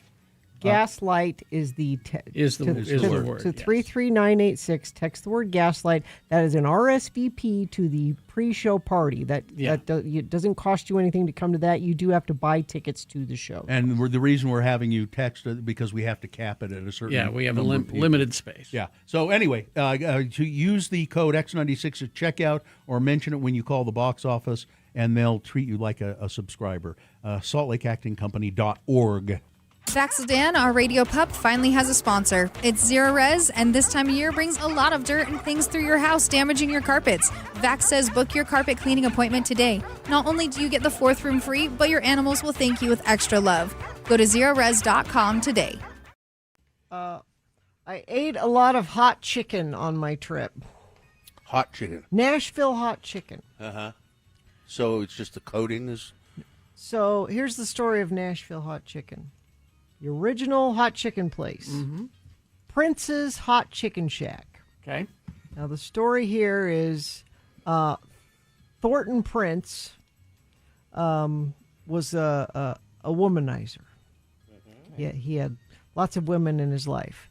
And apparently he was cheating on his wife, and she was mad, and he would come home late at night and demand she make him dinner after he'd been out with other women. And she was mad. Okay. He wanted some chicken, and she said, "I'll show you chicken." And she did so many hot spices in it. She thought that this'll show him. This'll hurt him. He loved it. He loved it. Yes. This is great. This is great. And opened Prince's Hot Chicken Shack. Now the traditional hot chicken is not anything you put on top of it. You put the spices actually in the oil, I guess, that you cook the chicken in, and that's what infuses. Not in the breading. Not in the breading. It's not, but there is breading on it. Yes, it's like it's fried chicken, and it's fantastic. And I had too much of it. Mm-hmm. Does it come with biscuits and honey? Well, it comes with a little slice of white bread, just white bread. Okay. And a pickle. Mm-hmm. But now I noticed we have a hot chicken place, a new hot chicken place that replaced another chicken place. So there was the Crack Shack on North South. Yeah. That wasn't there that long. I went there once. Was not crazy. And did they do hot chicken? I mean, they did it. It was a chicken, but it wasn't hot chicken. But supposedly the place that came in is a hot chicken place. So now that I am a professional.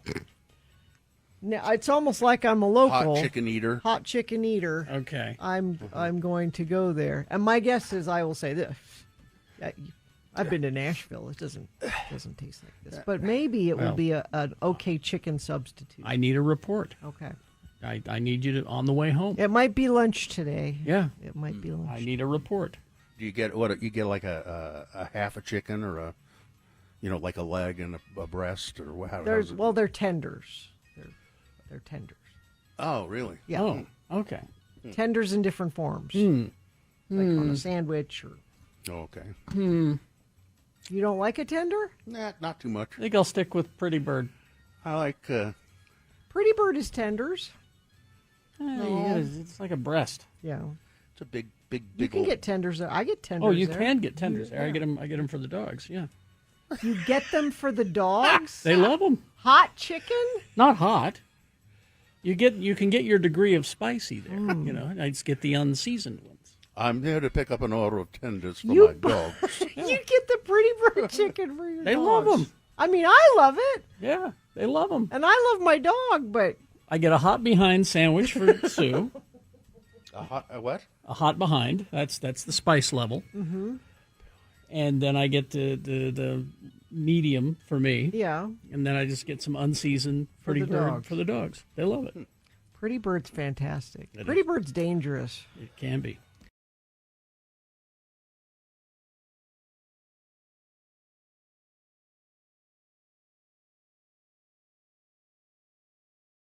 I have an email of interest.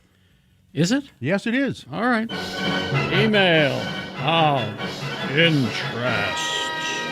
Earlier in the week, we had an email from Sterling who complimented us on how we handled reading a story in the news about a council member from Mona, Utah, and we didn't make any jokes about it or that. Because why would you? Yeah, and we just went through the whole thing and said you do things like that extremely well, and he said that's one tiny thing out of the 1,000 things you do extremely well. I'm sure you get enough emails about things you've done wrong. I think you need more feedback about when you do something right. And so thank you. Well, he sent a follow-up email, kind of. Again, this is Sterling. I just was wondering, he says, what happens when you've signed off at the end of the show and the mics are switched off? Does Bill meet everybody at the door with a good game and a coach's pat on the butt? No. Good games, Gina. No. That is not happening. No. Do the lights dim and everyone slumps lifelessly in their chairs like the animatronics at Chuck E. Cheese? The slump lifelessly part, yes. Later to be wheeled off into a corner by an intern? Do you form a single file line and leave the studio silently staring at the ground? Shuffling? That's about it. That not in a line, but that. Mm-hmm. Yeah. Does Denver Criddle scamper out from under a blanket fort that he's made in the studio? Daddy, I found some gum under Carrie's desk. It tastes like gravy. I think it was Artie's. Denver, good Lord, I thought I told you. What's this? Did you take some oatmeal out of Gina's trash can again? You don't stop that, you're going to get the diarrhea bug. I'm just curious. Thanks for letting me listen, Sterling. All of his are better than what really happened. I mean, Sterling, so just so you know, usually we have tasks to attend to. Yeah. Carrie usually has probably some spots to record right after the show. Yeah. I often have some spots to record right after the show, and then I go to my desk and put together the Frank Chris stuff for the next day, and Carrie works on Beat Gina, and so that's what we do after the show, and we get to it as quickly as we can, and Gina hits the door as fast as she can so she can go home. Yeah, she goes, I'm out. To see ya. So see you tomorrow. I mean, she says it cheerfully though, and very sweetly. She always goes, "Okay, we'll see you tomorrow. Bye." And I don't think I ever noticed that you feel bad at all that we're sitting at our desks working. I don't, because as you know, Bill, I work when I get home. Because just about every day I send you news stories and ideas for boners and things. The computer at my desk does not work, and I don't want to stay in here, so I go home. I stay here and work because they don't allow alcohol here. This is part of your sobriety journey. Is What are you staying talking at about? We work? got a whole bar right over there. Oh, that's true. No, if I go home to work, there are too many distractions. You know, there are things that will veer me off course, and I end up getting it done, but it's just kind of I just really concentrate sitting at my desk. Tristan in the chat room is saying you do an excellent impression of Don Criddle. Thank you. I miss my dogs, so I'm anxious to get home to my dogs. Katie gets to have a dog here. Maybe I'll start bringing a dog with me, then Maybe I'd stay at work longer if I had a dog with me. Well, let's try that. You See wanna how try it works. Let's try it and see how it works. If you've got a dog that would be See- content just laying under your desk. And I've tried to give you something to do every day. I tried to create a game for you for, to play on the show. Yeah. And that didn't take. The Time Machine show? The Time Machine show game.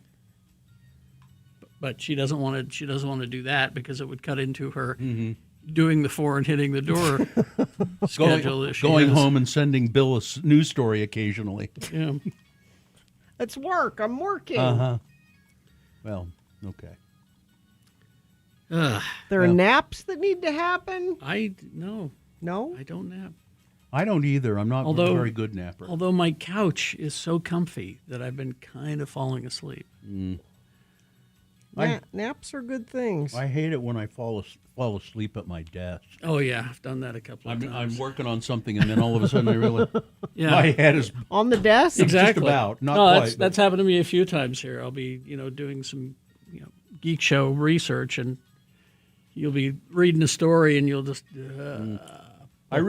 Yesterday right I was, over, I was over. working at my desk at home, and I leaned back in my chair like this, and you know how you put your hands behind your head, kind of stretch and like this, and then I realized 20 minutes had gone. You fell asleep just like that? Yes.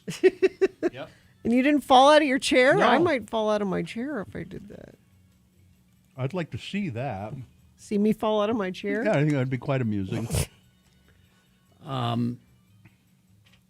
Somebody says that you should play Radio Around the World. What's that?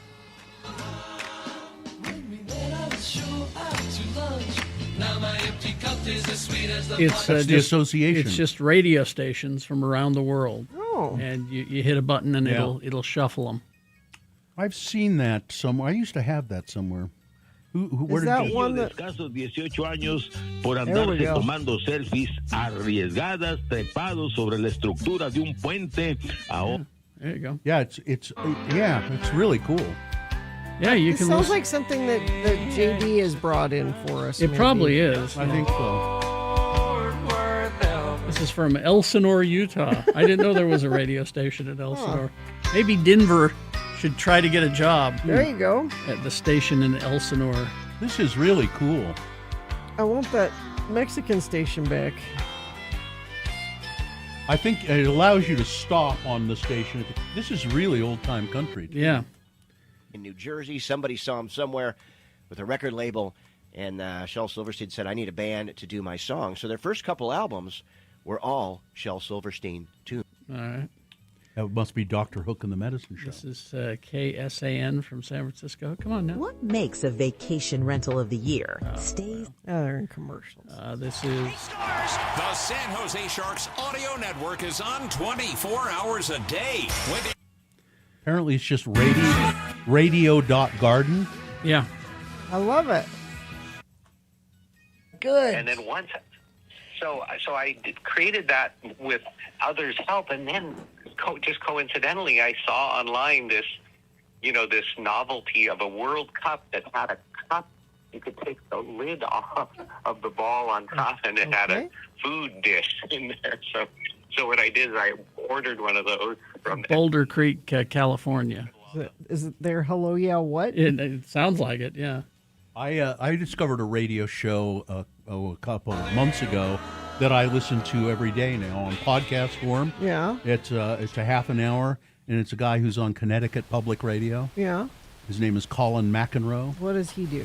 He does. He has all kinds of topics, and he does once a week. He does I just take your calls for a half an hour, but he has odd topics. There we go. Y mis alegrías ya llegó el borracheo. Ya que estoy presente, quiero divertirme con trago y canciones hasta que reviente. How can you not love the I Mexican know. people? I don't know what he's saying, but he's having a great time. Yeah. Support for the KAZU stream comes from Community Human Services, a nonprofit organization. Why is it that all NPR stations sound the same? Why is They that? kind of do. Yeah. Oh no, this is not good. Smooth jazz No. from Monterey, California. Anyway. Yes, you do that. Go home and play with Okay. that for a bit. That was nice. All right. We will take a break, crawl towards the exits after these. Stand by. Oh, Downtown Alliance wants you to know about the blocks. Yeah, it's stuff to do downtown all summer long.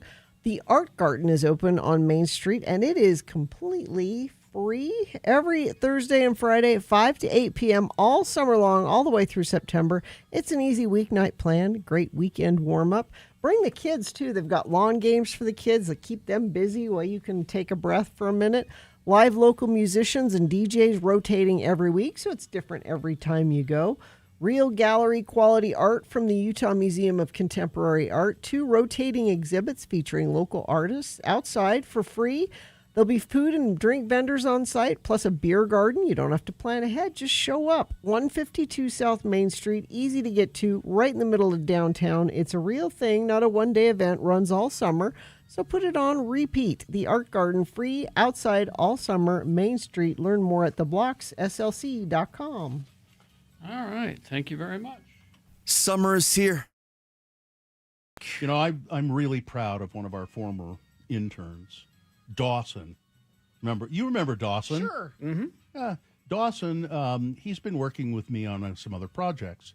And on Saturday, we did an event at Ken Sanders Rare Books down in the basement of the Leonardo Museum. And Jimmy Santangelo is involved in it, too. And it's called Literary Libations. But at any rate, we're there setting up for it. And it involves talking about books, and you have a little wine and some little snacks. Mm-hmm.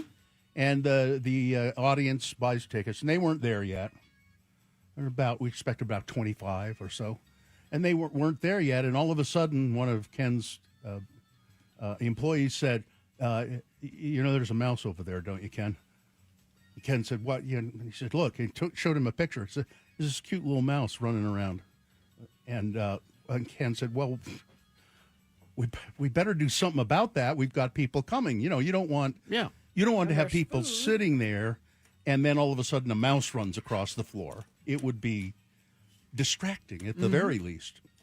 And so attempts were then made to capture this mouse, and I thought, this is never going to happen. Oh. It's never going to happen. And Jimmy was trying to catch it. The employee was trying to catch it. Somebody videoing this? I Well, want to see video. Actually, I don't know why I should have done it, but I didn't. I was busy. I had my attention divided. But all of a sudden, then everybody seemed to stop trying to catch the mouse. And then Dawson or I said, there he is right there. And he was like just 10 feet away from me. And he was just a little tiny, little tiny brown mouse. Maybe it was a baby, I think. It was just really little. Mm-hmm. And all of a sudden Dawson springs into action and nobody wanted to hurt the mouse. Everybody's going, no, we don't want to hurt it. Don't hurt it. Don't hurt it. I mean, you could have just squashed it with your foot, it was that small. But Dawson, he had this plastic bag, a big plastic bag, and he's down on his hands and knees trying to get this mouse and he did. He caught it. He got the mouse to run into this plastic bag. Wow. Did he happen to have a piece of cheese on him? Dawson? No, I don't think so. I think Dawson, if you get close enough to Dawson, you'll find that he always smells like cheese. That's what it was. Yeah. But he caught this little mouse in the plastic bag, and then he and Ken said, "Come on, we'll take him outside." And they took him outside, where I'm sure a bird ate him, or swooped right down. Yeah. One of my kids' favorite books when they were little was called Library Mouse. Library Mouse. About a mouse that lived in the library and loved the books and loved going to story time, listening to the librarian. You know what mice love about books? Chewing the pages up and ruining them. No, this book he loved the He was a stories. literary mouse.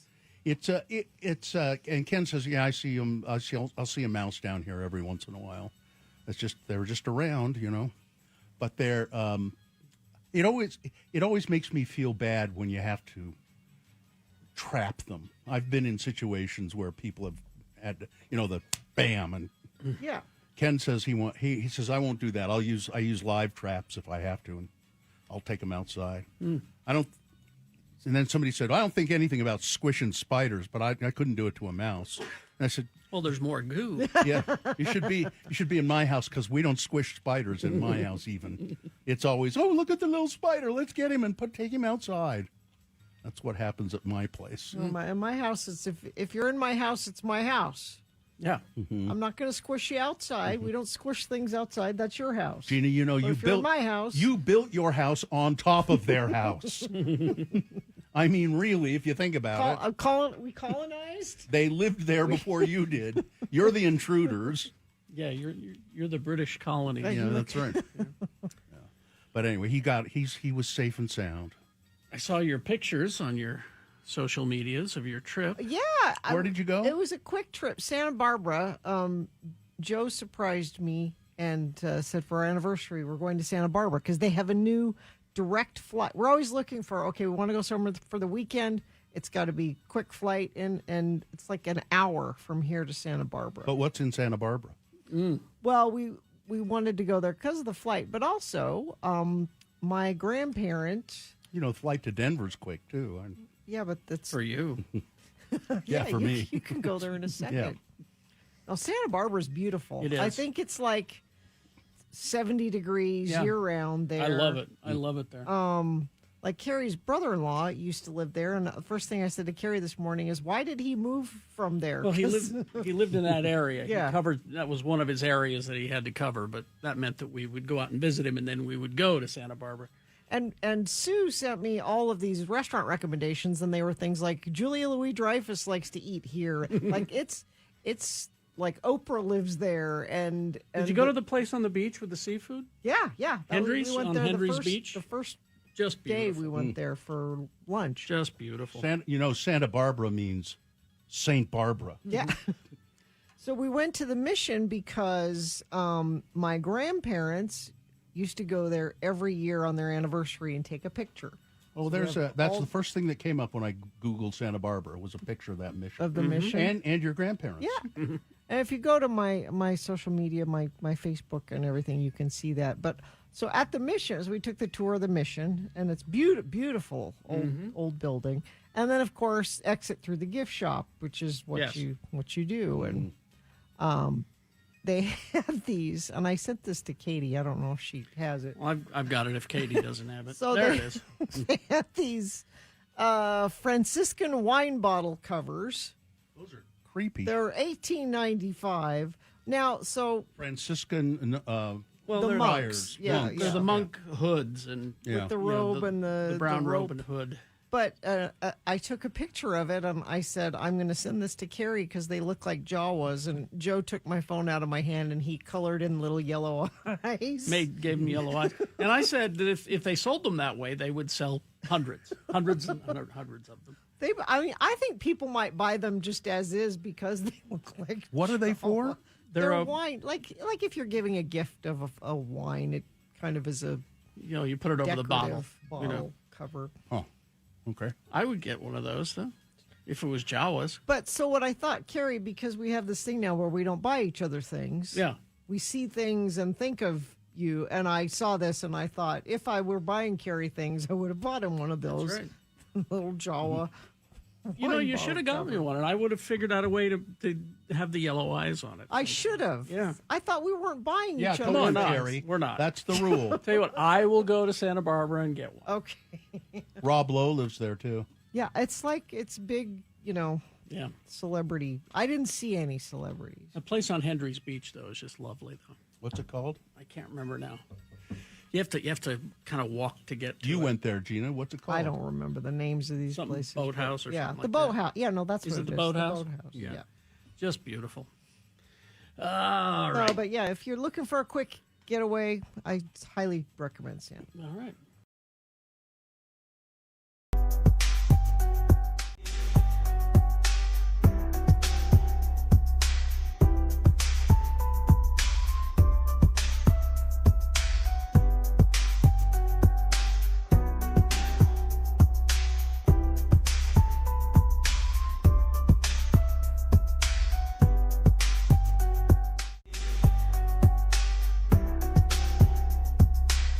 All right, 9:56. Let's go.